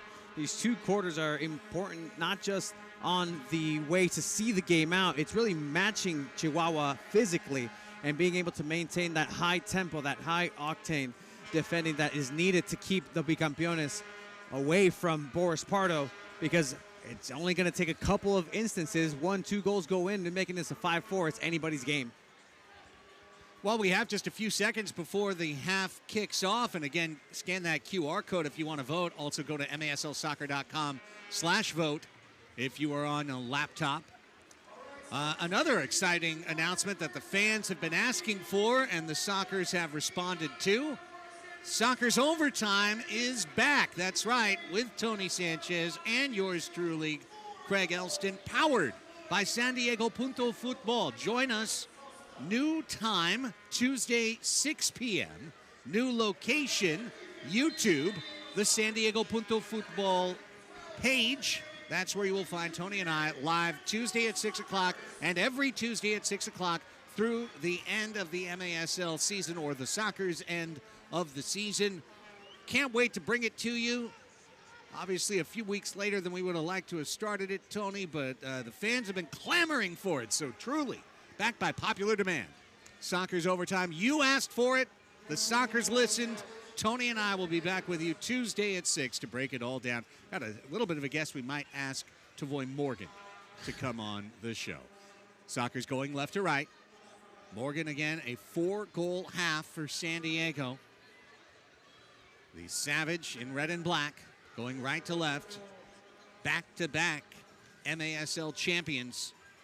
After the Sockers won 2 in a row, Chihuahua has won 2 in a row. And San Diego needs to keep the same energy going. Early in the first quarter, they certainly came out guns a-blazing, and if they can match that once again going in and facing into the same side, it's going to be to their benefit. Quick goals would be fantastic, and making sure not to concede any for Chihuahua. There has been a change in net to start the second half for the Savage. Christian Hernandez has started in place of the veteran Diego Reynoso. So a very interesting choice by Chebo Martinez, Tony, to go to the kid. And he is in net, and see if that provides a spark. Meanwhile, defensive clearance has been called against Boris Pardo. Mistake with his feet leads to a top-of-the-arc chance, and here is Chihuahua's chance in the second minute of the third quarter to get right back in this thing.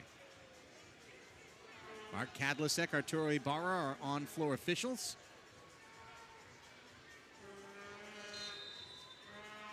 Macias. Rios, left post and out, no joy for the Savage. Hernandez uses all of the space in the air here at Frontwave Arena. Ball's pinballing about. Ben Raymond knocked it down. Now Leo's got it, trying to send in Cerda. With Romero on his hip, Cesar Cerda, 2 assists tonight. Trying to step through Jaime Alejandro Romero. Cerda somehow got it back, and then 2 hops, it stays in play.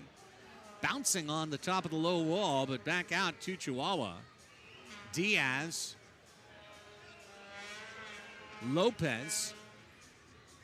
And now Lara on the wall. Valle.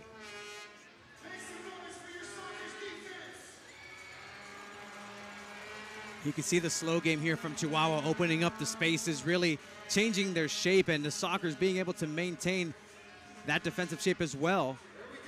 But Chihuahua is lightning quick as well, and they're going to use that to their advantage to try to strike here. This is only the second road match for Chihuahua this season. They're 4-0 at home, but Corner Sport Arena is a different animal than a full field. Little step over move, well done by Lara. Lopez. Lara again, very clever and skillful. Valle will shoot from outside, blocked out of there by Raymond. Came in leading the club with 11 blocked shots. He's got it going. With these new players giving an added dimension to the Sockers that has really come about and become a staple so far this season. By the way, Tavoy Morgan, with his 4 goals tonight, now has 199 points in the Major Arena Soccer League.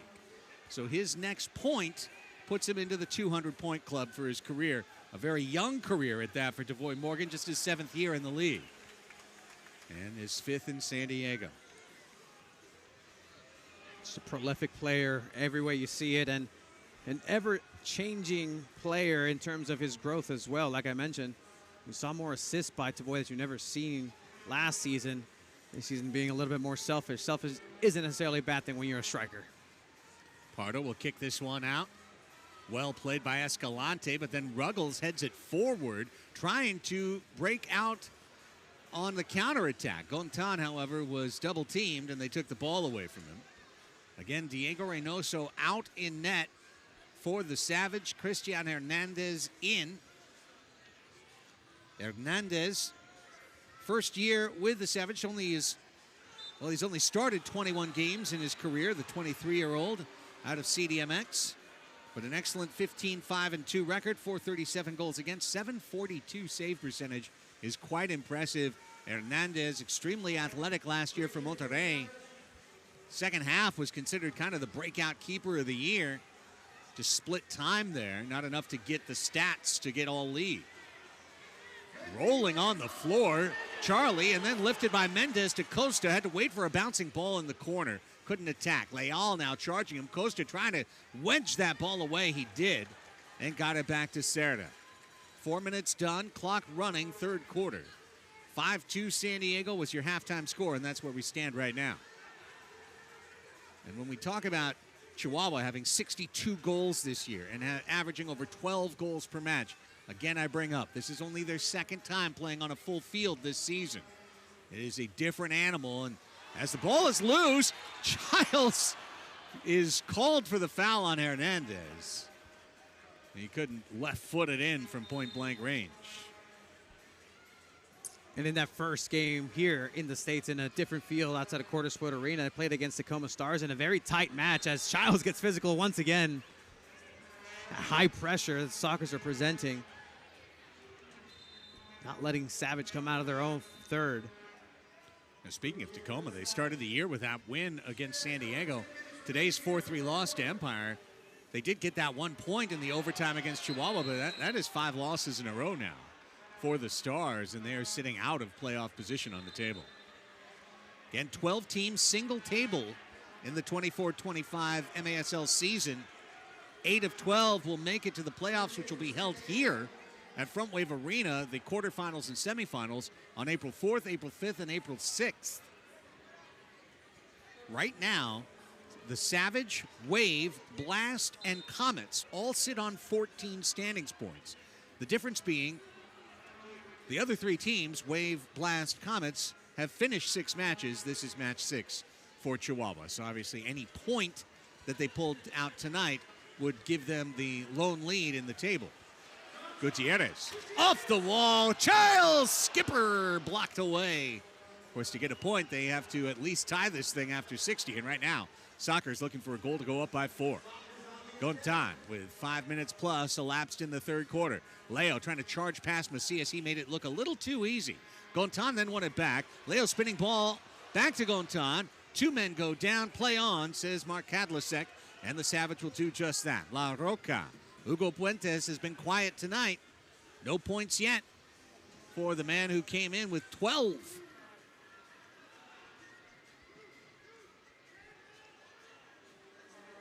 Patient.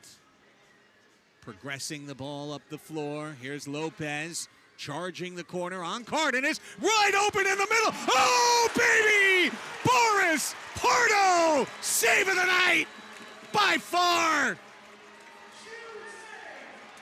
Pardo doing absolutely fantastic there, reading it and being patient. Knew that shot was coming his way and read it perfectly. Read the body language. Knew exactly when to pounce to his left. I love me a great save like that by Pardo. Gontan with the block on Romero. Kept the ball alive. Stepping up Escalante. Escalante, a little fake. Put it in the middle between the legs of his attacker. Then Lopez off 2 posts and out. So close. Boris might have influenced that ball. I think he got a touch on it. That was just enough for that ball to touch the post and ricochet away from the ball. Pardo, 2 important interventions here to keep this a 0 in the third quarter for Chihuahua, but they will keep pressing on here. Oh, all-world plays from the all-time MASL wins leader, Pardo, showing his medal. Lopez and Romero off the wall. This one loose. It came off the hands of Pardo, and Diaz headed it north of the frame. Luckily for San Diego. Lopez double-teamed. Cardenas charging. Didn't give up on the play, but now a through ball has set up Chihuahua somewhat. And then Valle got a little too pretty trying to send it to Romero when he had a bit of an angle on right wing. This one's loose and kicked by Tovar. Well done. However, right there at the edge of his crease, Pardo rolls it to Costa. Costa does not score into his own net, thankfully. Next whistle for a timeout will be the official's timeout on the next ball out of play. Lara to Ruiz. The rookie sends it over. Chihuahua needing a goal here. Tovar tipped away from him by Cardenas. Costa brought down by Tovar. And a blue card is out. Oh my goodness. A blue card penalty has been shown to Chihuahua. And the Sockers, after this timeout, are going to be able to go on the power play. A tripping call has been assessed on Eric Tovar of the Chihuahua Savage. Tovar almost reneging there. We've got a challenge. Oof. Challenge flag has been shown by Chebo Martinez, obviously disputing the blue card call. And what does this mean, gang? It means instead of a timeout, we're going to stay right here. It's MASL Video Review. The most controversial part of the sport. Here it comes, Arturo Ibarra. Check. Okay. Blue card for tripping against Chihuahua. Chihuahua's challenging that after the play, there's a contact above the shoulders. We'll be going to review. Saying the what? Believe they're asking for a blue card for San Diego after that play. We did see Tovar go down after as well. So they're not, according to Arturo Ibarra, what he just said, what he's saying is that they're not trying to reverse the blue card, but to put a second blue card. All right, let's watch. There's the trip on Costa. And so they're looking for Morgan for an elbow here. So there's the trip. And then here's the elbow by Morgan. Is that enough for a second blue card? Trip. Now, here's my question. Why is that a blue card? The first one, I do believe, is more of a response. Tovar reneging that he didn't get a call himself, went after and did a foul of his own, enough to determine that be a blue card. But here's then, after video review, the decision on the field stands. No card. Okay, so we will see a Sockers power play. And this also means that Chebo is out of challenges for the remainder of regulation. And the San Diego Sockers are about to go on their first power play of the night. A quick timeout before it. And as we go, how about Boris Pardo? Coming up huge in this third quarter to keep the scoreline where it is, going post to post. He's the man with the most. The King of Queens coming up big in a 5-2 Sockers lead. This is MASL TV. With 6 calls, runway 26 right, clear on.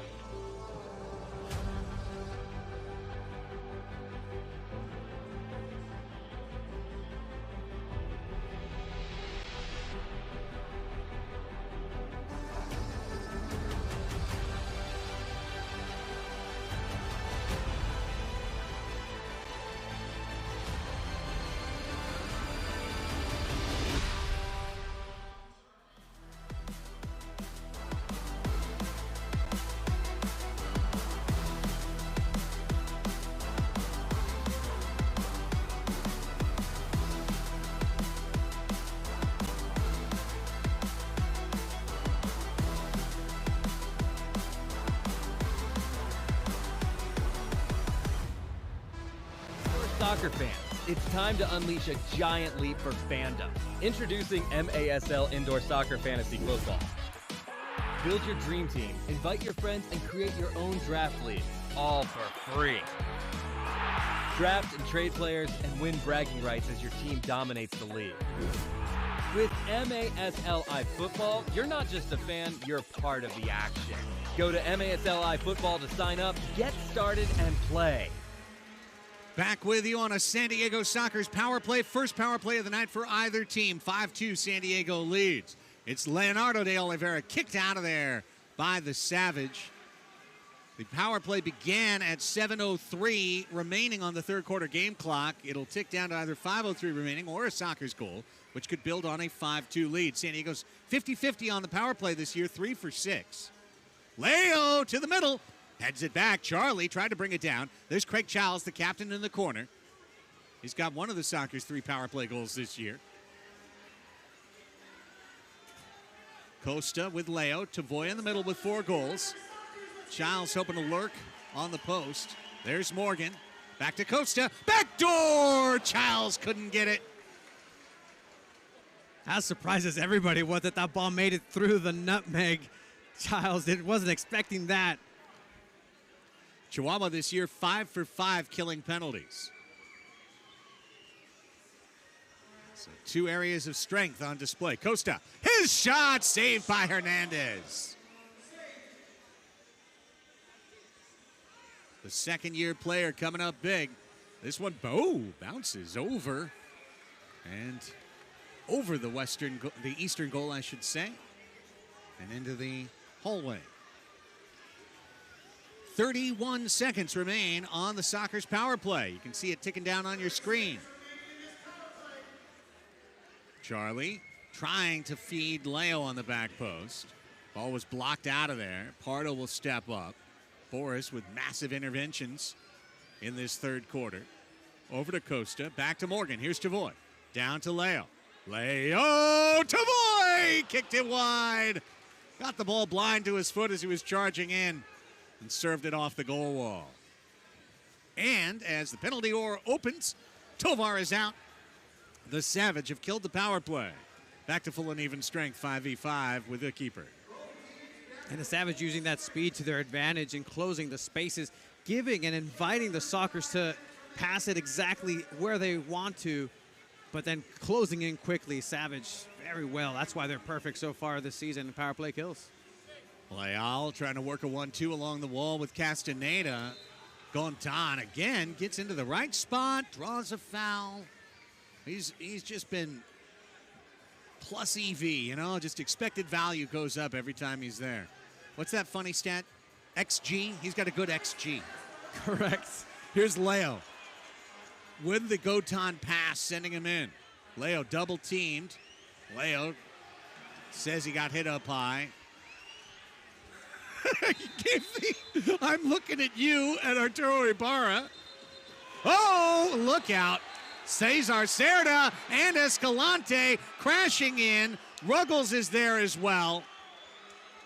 Pardo charging in, trying to keep things calm. Leal, Pardo also simultaneously holding off Leal and pointing at him, saying he's the one, he's the one. And let's see how this is adjudicated. Hands were flying there, Tony. Not what you want to see. As it still continues, some shoving here. Tempers flaring. And this is what you get when you have 2 red-hot teams with history, recent history, like you have. Well, this started with Leal in the corner, in Leonardo de Oliveira's estimation, coming up high and making contact with his face. First, Leo had words for the official. Then, after the whistle, and we've got a challenge flag out from San Diego, presumably on that contact. After the whistle, Leo and Leal had words for one another, and Cerda came crashing into the scene, at which point the kerfuffle began. Started fuffling. And Savage players coming to the aid of their own, and really it's just something that came about from nothing. Cesar a little bit too strong, and Ruggles jaw-jacking with Escalante. Not sure in the same language or not, or if it matters. The language of hate is across todo el mundo. Here comes the... San Diego's challenging for a contact above the shoulder. Yes, this is an attempted challenge by Phil Salvaggio, looking for contact above the shoulder against the Savage, which would be a blue card penalty. This is MASL Video Review. Where, oh, okay, maybe. No points at Let's the watch it official, again. too. We're looking at number 7 here, Diaz. By the way, Leo's dishing as much as he could in there, banging around. It's a physical sport. You can't contact above the shoulder, however. They're out of camera angle there. A wide shot, you're not going to be able to see it. This gives you your best angle, I think, is here. Well, you know, if I'm one of the two of them, I have a hard time saying that's definitive. This is our best look. Low angle. Maybe. I mean, you kind of see an elbow flash from Diaz at the right height. Obviously, Leo reacted as if he was contacted. Is that definitive? That's what Arturo Ibarra and Mark Kadlicek have to decide together down on the floor. And obviously, you're looking at whether or not Leo was fouled. You don't necessarily look to see if Leo fouled. That shouldn't have any factor in this. But it's going to be very difficult, as you see there, just the extracurriculars after everybody. That's slapping, little patty cake. You know, I don't want to be provincial. Moments like this have led to multi-game suspensions from this current front office in the past on stuff, honestly, less obvious than that. There was one in Texas 2 years ago that I'll complain about till my grave. But nonetheless, one thing I do like about this lengthy video review is it is allowed for the cooling saucer here for the hot tensions and rising tensions of this match. There you see Ruggles a little shove off on Hernandez. Pardo, this is all peacekeeping stuff at this point. Get the big men in there to just... Yeah, if there's anything later on, here comes the call downstairs. Check your email for details. And Okay, after video review, the decision is embellishment. Now, during the match confrontation, we have 2 blue cards, 1 for each team. We have 29 from San Diego, and we have 6 from Chihuahua. Okay, so here's the call. They have decided that Leo faked it. In the official rules, they call embellishment on De Oliveira. So no blue card there. However, in the resulting kerfuffle, both Cerda and Leal will get 2-minute unsportsmanlike blue cards. And that means Chihuahua gets to go 4v4. Is my memory tricking me, or was it a 4v4 in San Diego where the Savage turned control of the regular season home match last year? I do believe that is correct, and really they've played well, as you saw in the power play situation, with 4 players additionally to the goalkeeper. So it's going to be a test for San Diego either way to really manage the situation. More space for these quick and pacey players that Chihuahua has could be lethal and could definitely turn this game that hasn't seen a Chihuahua score in the second half of play here in the third quarter now. So this will be 4v4.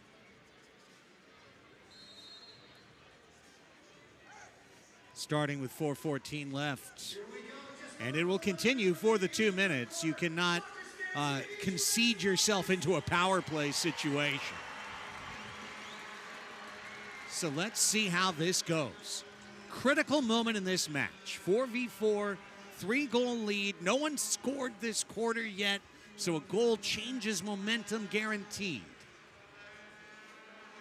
Hernandez, who started the second half in place of Reynoso.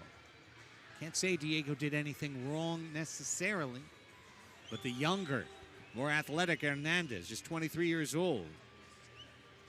13 years younger than his counterpart. Here's Rios, and the block by Cardenas. Escalante in the corner, and Hernandez is coming up to make it a 5v4. Rios. Hernandez, space to shoot. He will shoot! Save Pardo! Big save, Boris. Great shot there by Hernandez, really letting the Sockers know that he is something to deal with, not to let somebody have a free shot. Gonzalez shanks it wide. Here comes Keiko Gontan. Keiko, 4v4. Back in net is Hernandez. Keiko had a double team around him, and he sent Charlie back to defensive midfield. 35 seconds left in the 4v4, under 3 left in the third quarter. No scoring in the frame. Tavoy sitting on a 4-goal night, looking for 5. Morgan scored in bursts in the first half.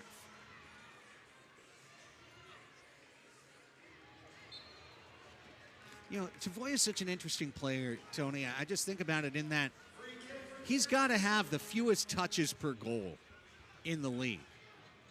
Castaneda. That first touch that's so important for him to create his own space. 3 seconds till we go back to 5v5. Hernandez shoots again. It's blocked. Out of the box, Cerda and Leal. Costa trying to send Cerda forward. And out of net is Hernandez. Cerda's crashing back. And diving was Hernandez to get a touch on the ball and get it out of play. Back to San Diego. This is going to be a wall restart with 1:59 left in the third quarter. Hernandez went to ground there asking for a foul, some contact on the face, but could have done that while getting back to goal as Ruggles. Chihuahua thought there were too many men on the floor for San Diego. Hard to say that was the case. Here's Pardo. Here's Childs. Childs tried to head it behind him. Morgan, 1:40 left. Tavoy, can he step out on his man? Draws 2, sends in. Leo spun the ball past his buddy. Puentes really needs a goal for Chihuahua. Taken away by Tavoy at midfield. Leo getting Costa running in. Gabi Costa. Gabi off the Sockers script logo. It bounces out of play. We're seeing a lot of Tavoy. We're just talking about him on defensive efforts like that. He really makes his money's worth. And look, Tavoy knows more than anybody where he stands. And it's good to see that as a foul here. Keiko Gontan makes a lovely accessory on your wrist.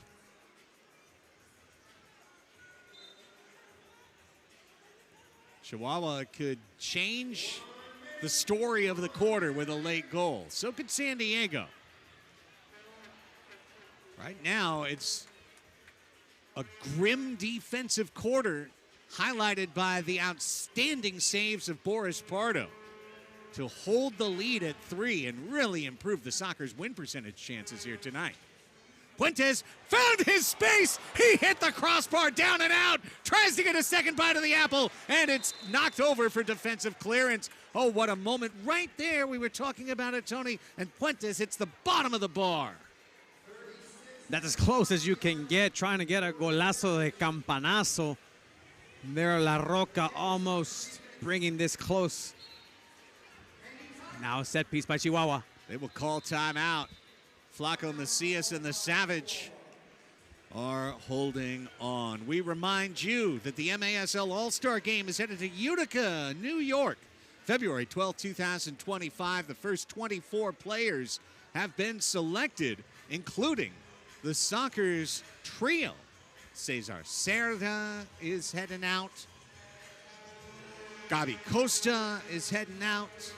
And, of course, you have a chance to vote for 3 more San Diego Sockers, including Boris Pardo. He could be the 4th goalkeeper going to the All-Star Game. It's your chance to do it at maslsoccer.com/vote. Of course, Luis Morales not here tonight. Just another layer on the tapestry of this discussion. Morales, one of the leading goal scorers in the league, missing action for Kings Cup play. Nonetheless, he's going to be in Utica. So is Gabi Costa. So is Cesar Cerda. And you can go to maslsoccer.com/vote. See who is nominated and make your picks for the final 4 selections. And really haven't seen the Sockers at full strength per se, and it's really interesting to see some of these pairings that are happening with new players and old players as we'll reset here. Chihuahua. Flaco Macias will stand over it. Escalante is to his right, a left footer. Rios, a right footer, to his left. Sockers are drilled to stay on the line here. Three-man wall. It's Escalante. He sends it to LaRocca. Bouncing ball. And Pardo is able to cover up on the rebound. Sometimes your best friend, sometimes your worst enemy. Those walls are deceiving, but Pardo being fortunate there to be able to entrap the ball on the rebound right behind him. Rios needs late magic for Chihuahua. La Roca out. Escalante chips. Back heel try! Is it in? It is. That's the call. Ibarra says goal. Ibarra says goal with 9 seconds left in the quarter. We were talking about it, not manifesting it. La Roca manifested it on the floor with a huge goal to make it 5-3. La Roca utilizing that small space to just flick it past Boris Pardo. Almost like a change-up effect. Rios gets the goal from La Roca. Puente celebrated. What a moment. Morgan fires. There's 6 seconds left in the quarter. Hernandez is able to throw it out. And instead, just as we said, instead of a grim defensive quarter that raises the Sockers' win percentage by shortening the match, Chihuahua gets the goal at 14:51. And it's an entirely different match. It's not new, but it's changed. It's 5-3 Sockers leading the Savage. The back-to-back champs are on the comeback trail. Will they finish it? You got to stay here on MASL TV.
Get your votes in. Remember, voting ends Tuesday for the MASL All-Star Game.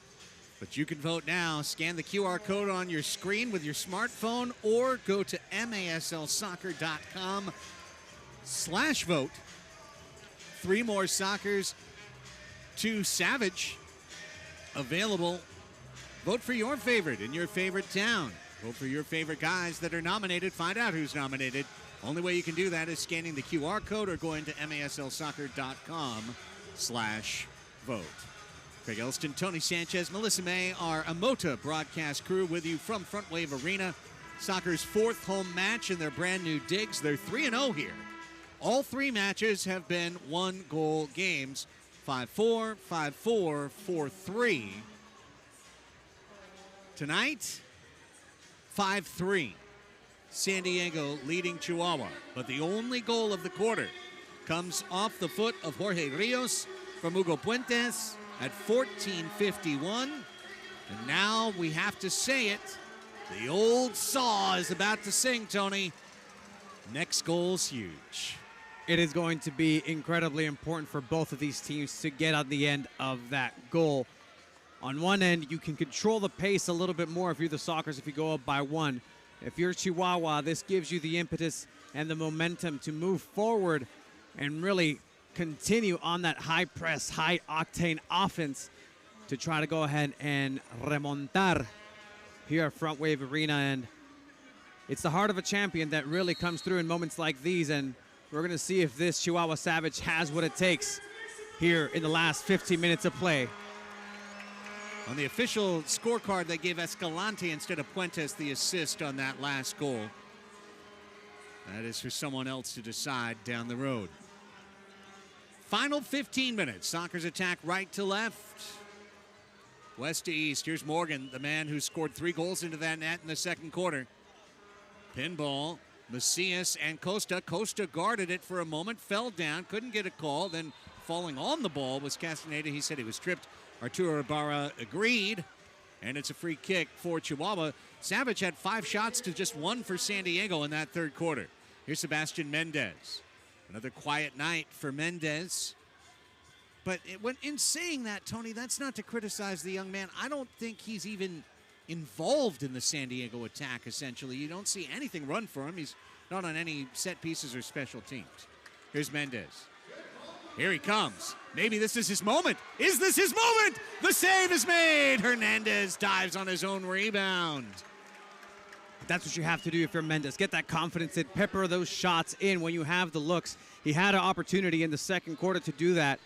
And here he took his chance with an on-target opportunity and shot.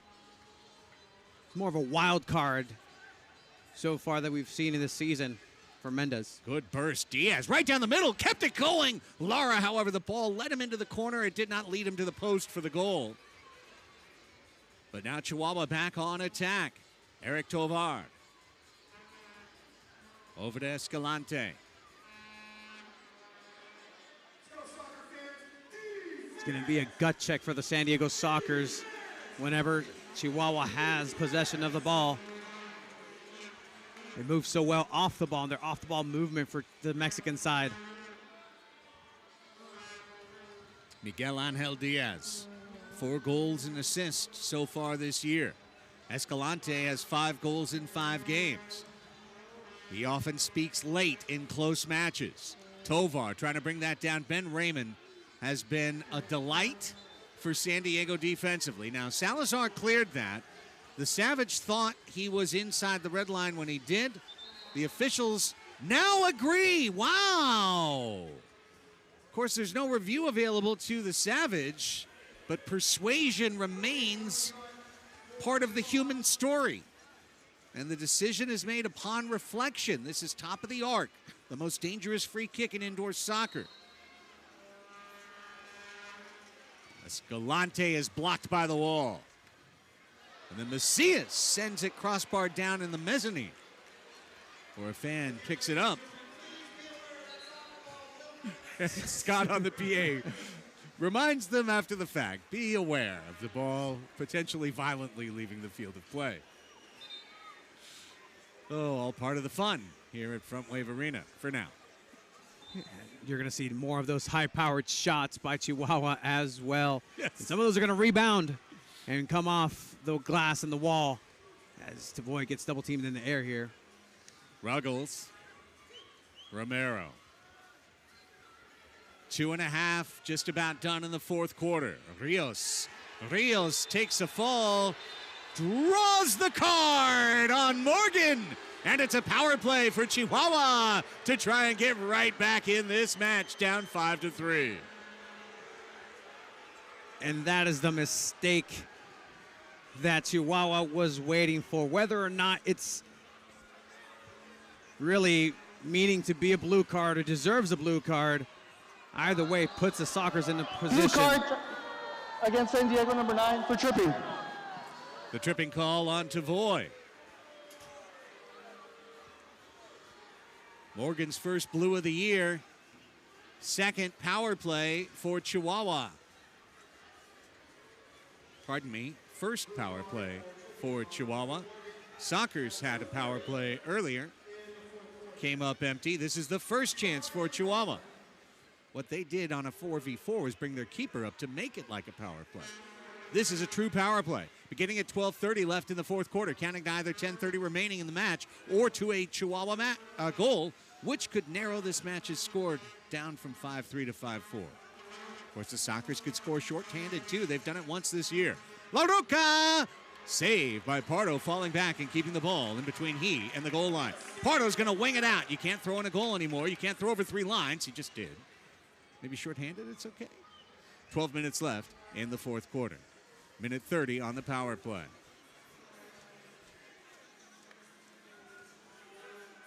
We'll see San Diego defensive efforts here now. We have to maintain a closed shape right there. The diamond has to make sure to go and close any windows for a possible shot. We've seen a long shot by Chihuahua go in net.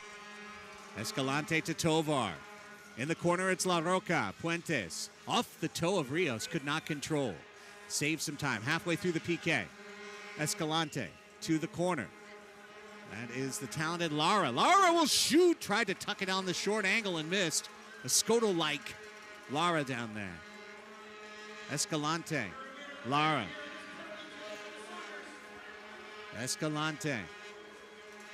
Here's Rios, 38 seconds. Here's the long shot, crossbar down again. Puentes has put his mark on both crossbars. Not the way he wants. 11 minutes left, 30 on the power play. Tovar and Puentes. Puentes holding, crossing. Lara blocked by Raymond. Well done, Ben Raymond. 20 seconds now.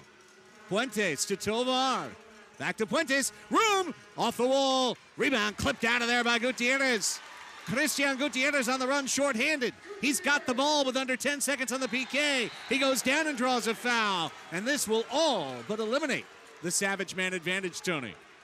Very well played there with a little bit of luck thanks to that crossbar after that fantastic shot. But this is the best case scenario now for San Diego, who have really done a great effort in closing down the spaces and windows, not letting Chihuahua take advantage any further here. Morgan's just ready, chomping at the bit to come out here as soon as this 7 seconds expire. Leo. Ruggles. 3, 2, 1. Here comes Tavoy Morgan. And the Sockers are back to full and even strength. And Morgan's 4-goal match, unblemished with a blue card. The Sockers kill it off. Now Tavoy wants to get that high five and all but put the Sockers in the win column. Next goal is big. Not deciding, but big. Charlie lifting it back to Leo. It's had a very workmanlike performance tonight. Leo charging and shooting, ripping it just south of the ribbon board. Ribbon board unblemished so far tonight. We are at a record of almost 50 minutes. Hey, there's still some game time left, Greg. Will the perfect record hold? It's of interest to only us. And Sean Bowers. He'd like the record to end. Tipped, look out, Castaneda, and save Pardo down on his keister. Made the save, well done. Keeping that near post clean. Castaneda again in close quarters. Spun it out for Valle. Now it's Flacco. Flacco on the half wall, taking away Costa. Under 10 minutes to play. 50 minutes complete and under 10 to go at Frontwave Arena. 5-3 Sockers. Sebastian Mendez. Pushed into the corner by Macias. Got it back to Gabriel Costa. Off the bench is Charlie Gonzalez. 3 water bugs out there. Mendez comes off. The veteran Childs comes on.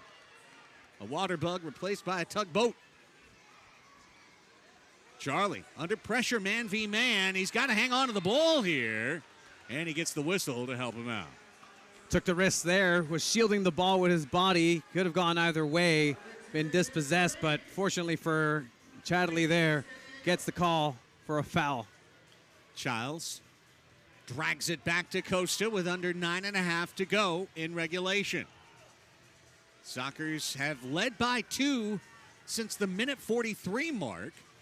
That's when they took their first 2-goal lead. Here's Serta. Serta coming in from Childs, reminiscent of the cup-winning play of 2021.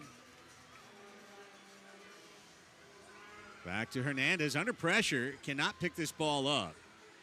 Lifts it to midfield, knocked down by Lara, who really looks like a big skill addition to this Chihuahua club in terms of pure foot skill. Banging it back in the corner. Valle chests it into his own defensive corner. Cardenas is crashed up on attack. No, Childs has it. Dips it back. Cardenas shoots. He scores!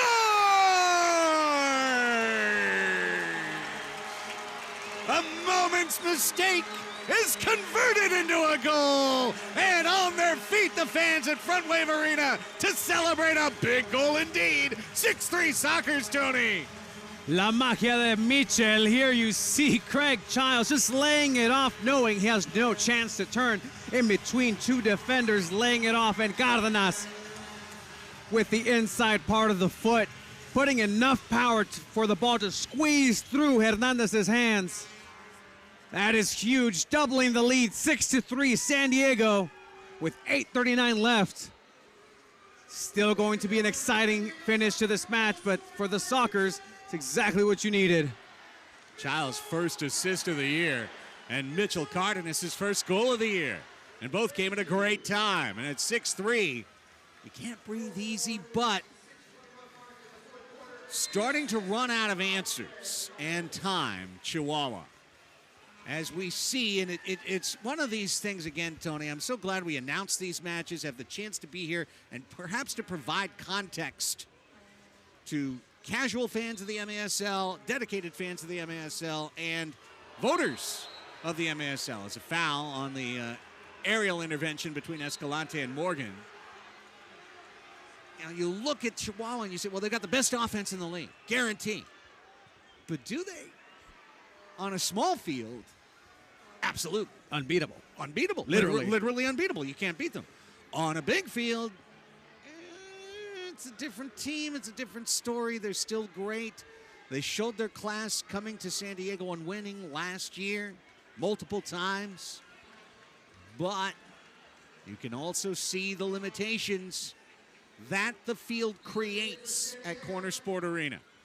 Timeout, San Diego. Let's take a break and come back with the stretch run of this one. Mitchell Cardenas got the steal, used Childs as the fulcrum, and finished it off for a 6-3 San Diego lead on MASL TV.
We don't mean to be repetitive. We just want to remind you that you only do have 2 nights left to vote.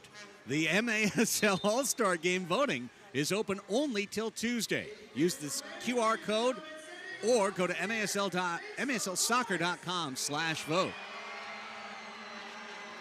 Here's Leo.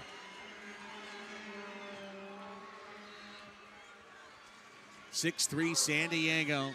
What a moment. You know, at 40, Craig Childs isn't going to be an all-star anymore. He's not going to be a league leader. He's not going to be the club leader in points, but still in moments, he can show what's made him the leading scorer in the history of the franchise. There's a clean pick by Christian Hernandez. Under 8 minutes to go in the fourth quarter. Lara, forward, surging. Diaz, they need it. Cleaned away by Morgan. Great job tracking back to Voy. Leo chests it into the wall. Has 2 on his hip and draws the whistle. It's going to be a Chihuahua ball there, it seems. Taking his hands to his face in disbelief. Okay. Again, we're getting to the time of the match where the Savage need results. Romero to Rios. Kicked away. Raymond was right there along with the right hand of Boris Pardo. At some point, getting chances doesn't really matter. You need to score. And you need 2 goals in the next 4 minutes to really make this a match if you're the Savage. 1 more for San Diego, I'm going to say, is a winner. Gontan in a double team. This one taken away. Back to Escalante. Don't be surprised if he finds his left foot to get on something here. Through the rookie Cesar Ruiz. Now Romero with Tovar being the target forward up top. Under 7 minutes to play. 8 minutes gone, over halfway through the fourth quarter. Charging in, off the wall. No Wallace score there. Escalante brings it back down to Ruiz. Fakes and sends. Tovar on the half wall. Escalante gets it back. It's Rios on the other side. Rios trying to step between. Stolen by Cerda. The all-star gets it out. The potential all-star. Gontan gets past. Keiko Gontan. Keiko Gontan. Keiko! Save Hernandez! Great run, better save. Doing everything right. The Spaniard there taking this play on his own accord. Hernandez putting a stop. There's a shot. Tovar whistles it. Now knocked down off the right post and then into the crowd. 3 good tries for Chihuahua, but once again, try doesn't count on the scoreboard. They need goals. Pardo asking for calma, calma, calma. Let's bring it down. Let's bring the decibels down. It's exactly what's going to happen here. The timeout ensues. Let's remind you of the great ways you can support the MASL through their various programs during the course of the week, starting tomorrow with MASL Monday. Every Monday night on MASL TV, on YouTube, and on CBS Sports Golazo Network.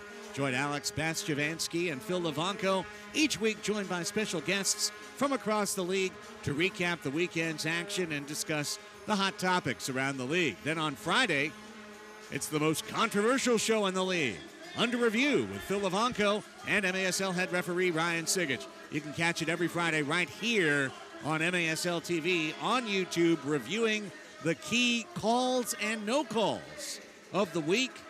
Such an illuminating program and a great service of the league. And in between that, Tuesday night at 6 o'clock, the return of Soccer's Overtime season debut coming up on Tuesday. Join Tony and myself on Tony's channel, San Diego Punto Futbol, right here on YouTube. Find it right now. Use the search bar, San Diego .futbol. Put it in, subscribe for free. Click for the notifications. Of course, you can hear Two Balls and a Mic with Tony and Chiva tomorrow night at 8. And then Tuesday at 6, and every Tuesday at 6 between here and the end of the soccer season. Tony and I will bring you special guests, highlights, discussion, MASL news. We'll rankle some folks, I'm sure, along the way. It's all coming up Tuesday at 6. Can't wait. So thankful for the Soccers to enable us to return the show. Such an honor to have the Soccer's on our channel here, San Diego Punto Futbol, and it's going to decide here in the next couple of minutes whether it's going to be a joyous occasion on the restart. 6 attackers for Chihuahua. Flaco Macias is out in the very undistinguishable black 6th attacker jersey. Nonetheless, the net to our left on the eastern side of Frontwave Arena is now empty. And the Savage are going to press the 6v5. Puentes in the middle. Gutierrez took it away, gets taken down on a cynical trip by Puentes, and that will run Christian Hernandez back out on the floor. Very much knowing that that empty net situation is something that they cannot afford Chihuahua to concede another goal. Just a pedestrian foul there. Really, this is a desperate circumstance for the Savage, and they know it, and that's why Chebo is going to 6 attackers. One more goal for San Diego is a clincher. And it's not just that the Savage need goals. They need to give themselves enough time to be able to attack for that equalizer. And so that means you need a 1-2-3 here in the final 5 minutes. Costa up in the air, headed off the crossbar, headed in! La Roca con la cabeza makes it 6-4. And being backstabbed there by the crossbar, Boris Pardo. You see this ball traveling in the air and having an awkward bounce leading to an assist by the crossbar for La Roca, essentially. And it's one of those bounces where there's only a finite amount of ways that a ball can bounce. Sometimes the ball just finds the one way that you weren't expecting. Now, if Puentes could get an assist on his own goal, he would. That was, he assisted himself, header to header. And now there it is. What did we tell you? There it is. A goal giving them lots of time. Now the Savage want to reestablish. Morgan walled off of that ball. Christian Hernandez waiting to get the chance to run off again. And yes, indeed, Chebo is going to keep the 6 attacker moving. There goes Hernandez. On comes Flaco. Back to 6v5, man advantage. Sockers still need that 7th goal to put this thing to bed. One more makes it deadly interesting here in North County, San Diego. Lifted. Tovar trying to head it into La Roca. Now coming the other way. Keiko Gontan. Can he put this on target? It's going to be run down either way. Escalante's got it off the goal while it was wide. 3:36 to play. Down 2 goals, the back-to-back defending champions. We showed you the stat earlier. 22-1-1 in their last 24 against U.S. competitors. Sockers beat them all 6 times in the regular season the first 2 years of the Savage. But Chihuahua won all 3 meetings last year. And this is a 4-match series this year. 2 home, 2 away. Big tone setter tonight, early in the season. A Savage point out of tonight will put them in first place in the table. Sockers started 7th entering action tonight, but can rise up to 11 points and 3 off the table lead. Those are the stakes with 57 done and 3 left to play. Rios, Pareja, over the ducking Puentes. Into the corner, Lara. Sends it out to Flaco. Macias reverses and shoots wide and high off the glass. Escalante calmly heads it. Lara to Puentes. In tight quarters, he squirted it out. Now keeps it going. Tovar off the wall. Another header try by Puentes. Then a bike try by Lara. Put it loose into the middle. Charlie cleaned it out, not gone. Escalante out for a shot. Sliding block. Gutierrez out of play. The corner kick. Restart with 2:28 to go. Time again starting to ease back over to the Sockers side of the bench in terms of being on their side. Savage need to score quickly. They've got a corner kick here. They're not down 1, they're down 2. Macias into the middle off the post. Second try just wide on a blind deflection by Puentes, and that was almost it right there. Instead, San Diego inching closer to victory. 2:14 to go, up by 2. You're going to have to see the tidiest 2 minutes of the San Diego Sockers defense so far this season here. No mistakes allowed. Cero miedo. Cerda got it forward. Macias sent it to the middle. Can Gutierrez get there first? The answer is no. Tovar is there. And it's under 2 minutes to play. Realistically, Chihuahua needs a goal this minute.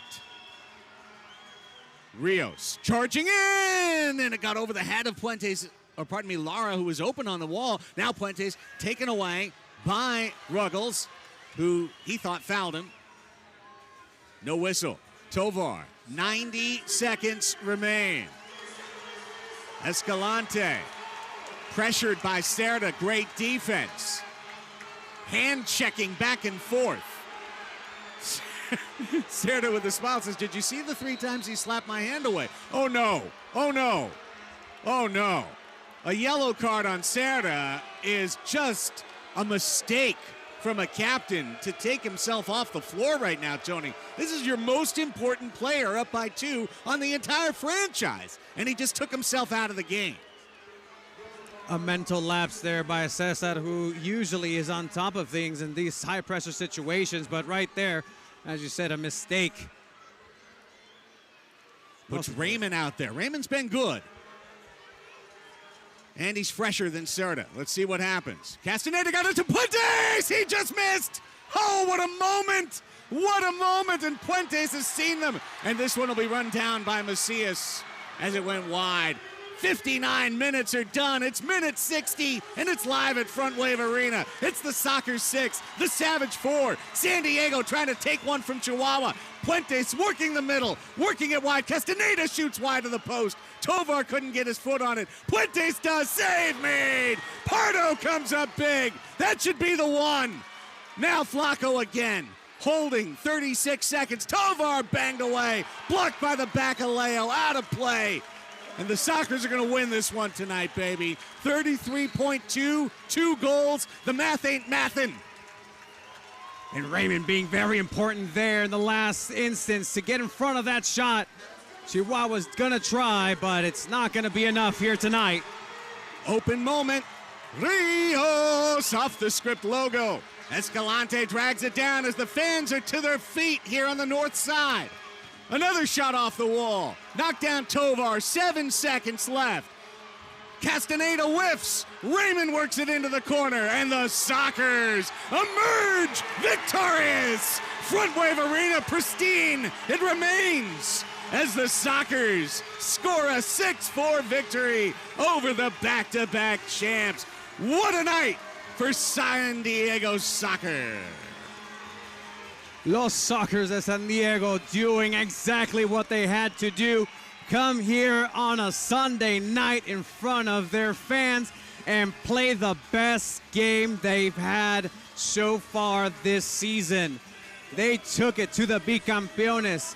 They played great offense, fantastic defense towards the end, and now are rewarded by having the first victory against Chihuahua in 2025, setting themselves up for an interesting rest of the season against their now rivales, I'd say. These games are definitely fun and worth the price of admission. That right there, that's what the MASL is all about. 6-4 San Diego, the back-to-back champs take the first blemish on their record. And San Diego moves within 3 points of the 4-way tie atop the table. That also is just great news to the fans in Kansas City, Milwaukee, and also in Baltimore. They are now in a true 4-way tie for first in the league. There's no more match in hand there. Sockers win it 6-4. Tavoy Morgan with a 4-goal night. Boris Pardo, magnificent, but Tavoy is down with Melissa. It's always an accomplishment. Can you walk us through your favorite one tonight? It was the instruction that we get in the locker room, just to go out there and give it 100 in the first quarter, and we did that, and it was successful. Why was it so important to hand the defending MASL champions their first loss of the season and just hold them to some of just 4 goals tonight? I know the battle between we and them in the last couple of years, it's just back and forth. So we know how important this game was going to be, and we take care of the job tonight. Would you say that tonight is a statement win? Yeah, tonight is the night that where we get a rhythm going, and we're just going to keep it up from here. And walk us through when you kind of knew that the team was going to win tonight. It came down to the final seconds. Honestly, it started from yesterday in practice. We came out and deliver what we practiced, so it's helped us tonight. And I've been waiting to do this all season. I know I have some dance moves ready, so I'm going to step out of the way and let you do your thing. Hey, good job. Stir fry! Craig, Tony, back to you. Thank you, Melissa Tavoy. Great job. Great look at a potential player of the week. Let's take a timeout, and we'll come back and wrap things up from Oceanside. 6-4, Sockers knock off the champs right here on MASL TV.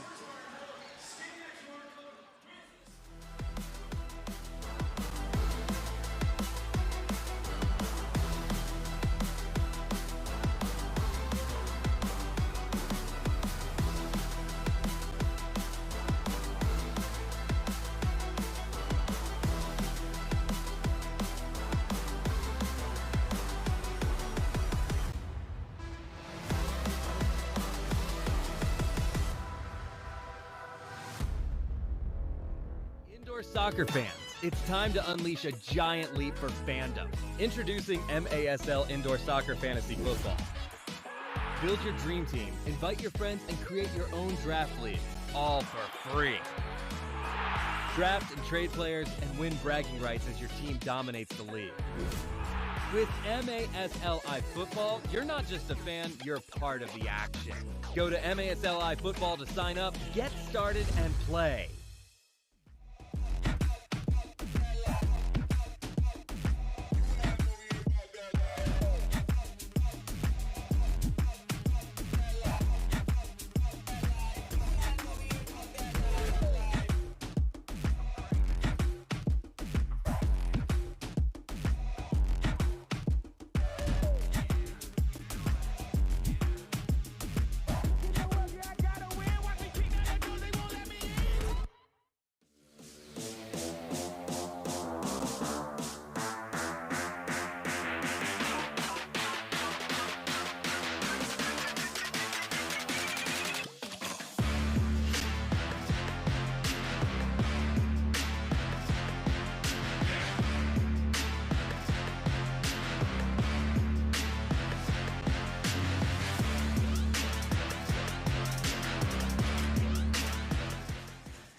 Smiles all around here at Frontwave Arena as the San Diego Sockers 4-0 in their new home. And boy, the win of the year so far in the MASL. First team to take down the champs. Sockers get it done 6-4. Craig and Tony back with you with Melissa down on the floor. Our thanks to her for the Tavoy Morgan interview. You know, Tony, we heard from Sockers assistant coach and team general manager Chiqui Luna last week in our halftime interview, and maybe some folks missed that interview, but Chiqui was very honest and upfront in saying that the team had a lot of individual talent but had not gelled at all. Said that there was no chemistry. Those were his words. Those aren't the words of us up in the booth. Those were his words, the man who's assembled the team, Chiqui Luna. He said it would take maybe 6 to 8 games to start to see what the San Diego Sockers hope to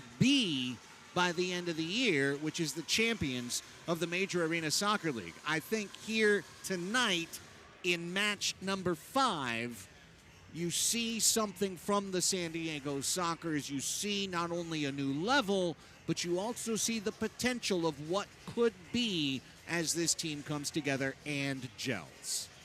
The Sockers definitely understood the assignment tonight. A complete victory, a team victory from Boris to Tavoy to the midfield to Gontan. Everybody had an incredible output today. Even Raymond there towards the end, 2 important interventions to keep this 1 goal, 2 goals away from a victory. But here, a great outing for the San Diego Sockers.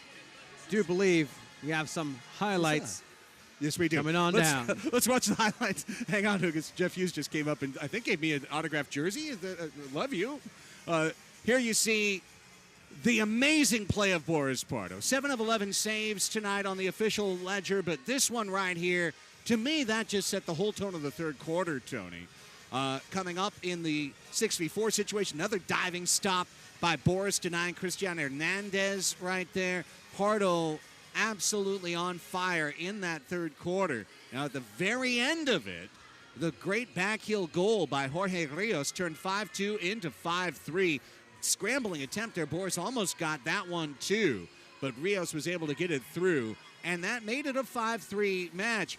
Moving on into the fourth quarter, power play, crossbar down. This happened on each side of the floor for Hugo Puentes. It's kind of the what could have been, and here's the truly critical moment. Cardenas wins the steal, feeds Childs, who pivots it back to Cardenas, perfectly weighted, left-footed goal for the right-footed shooter, Mitchell Cardenas, to turn 5-3 at that moment to 6-3. Winds up being an important goal as well because La Roca, Hugo Puentes, would come through with a truly determined goal, heading it to himself off the glass to make it a 6-4 score. La Roca with his 10th goal of the season. Shows you why he should be an MASL All-Star. But in the end, Tony, 6-4, the final score. The Sockers now improving to 4-1, pushing up to 11 points, while the Savage fall to 5-1, staying on 14 points. And there will be 3 more meetings between these two clubs, 2 at Corner Sport Arena, where Chihuahua becomes a 12 to 15 goal per game behemoth. But the fact that you held serve and got 3 points in this match, so important for San Diego's ultimate goals. And also important to keep in mind in saying that before we wrap it, that the league's playoff format changed again. And as opposed to home and home and what we've been really charting the last 3 years, who's going to get the last bite of the apple? Who's going to get the opportunity to have that last playoff game between Chihuahua and San Diego on their home floor? This year, unless they meet in the final, that won't matter because the quarterfinals and semifinals will be single elim here on the 4th, 5th, and 6th of April. So in a way, San Diego maybe getting off to a slower start, maybe being deeper in the table than they're used to being. They understand they just want one game against Chihuahua here. That's all they want. That's all they need, and this victory here is definitely a result that's going to galvanize this group. The players that were here that knew the pain and suffering that Chihuahua Savage put them through, back-to-back eliminations, can bring on the new faces and tell them this is what this game is about. This is what this rivalry is about. And everybody on that field got a taste of that tonight. And again, the chemistry is building. The San Diego Sockers could not have asked for a better night tonight. We'd like to say thanks to everybody in our Moto production crew that helped make this broadcast possible for you on MASL TV, including the guys who created it, Terry Parrish and Chris Karcher, James Allen and Spencer White on the audio, Dan Patton, Matt Sparrow, Andy Cupper, Gabe Pan, Andrew Karcher, taking care of everything from technical to audio to utility. Lewis Cooper, Jim O'Donnell, Kelly Hyatt, Larry Patton, we thank you as well on camera, replay, and graphics. For Melissa May and Tony Sanchez, I'm Craig Elster, reminding you our next broadcast will be 2 Wednesdays from now. It will be Wednesday, January 15th, I got to remember what month we're in, 2025, as the Sockers take on the Kansas City Comets, the Beasts of the East. We will be back on CBS Golazo Network. Note the time, 7:35 on a weeknight, late start night, but it's going to be a lot of fun for the Sockers and Kansas City. Until then, for Melissa, Tony, and our Moto crew, I'm Craig Elstrom reminding you of our final score tonight. The Sockers hand the Savage their first loss of the season. 6-4 is your full-time score. And now, so long from Oceanside.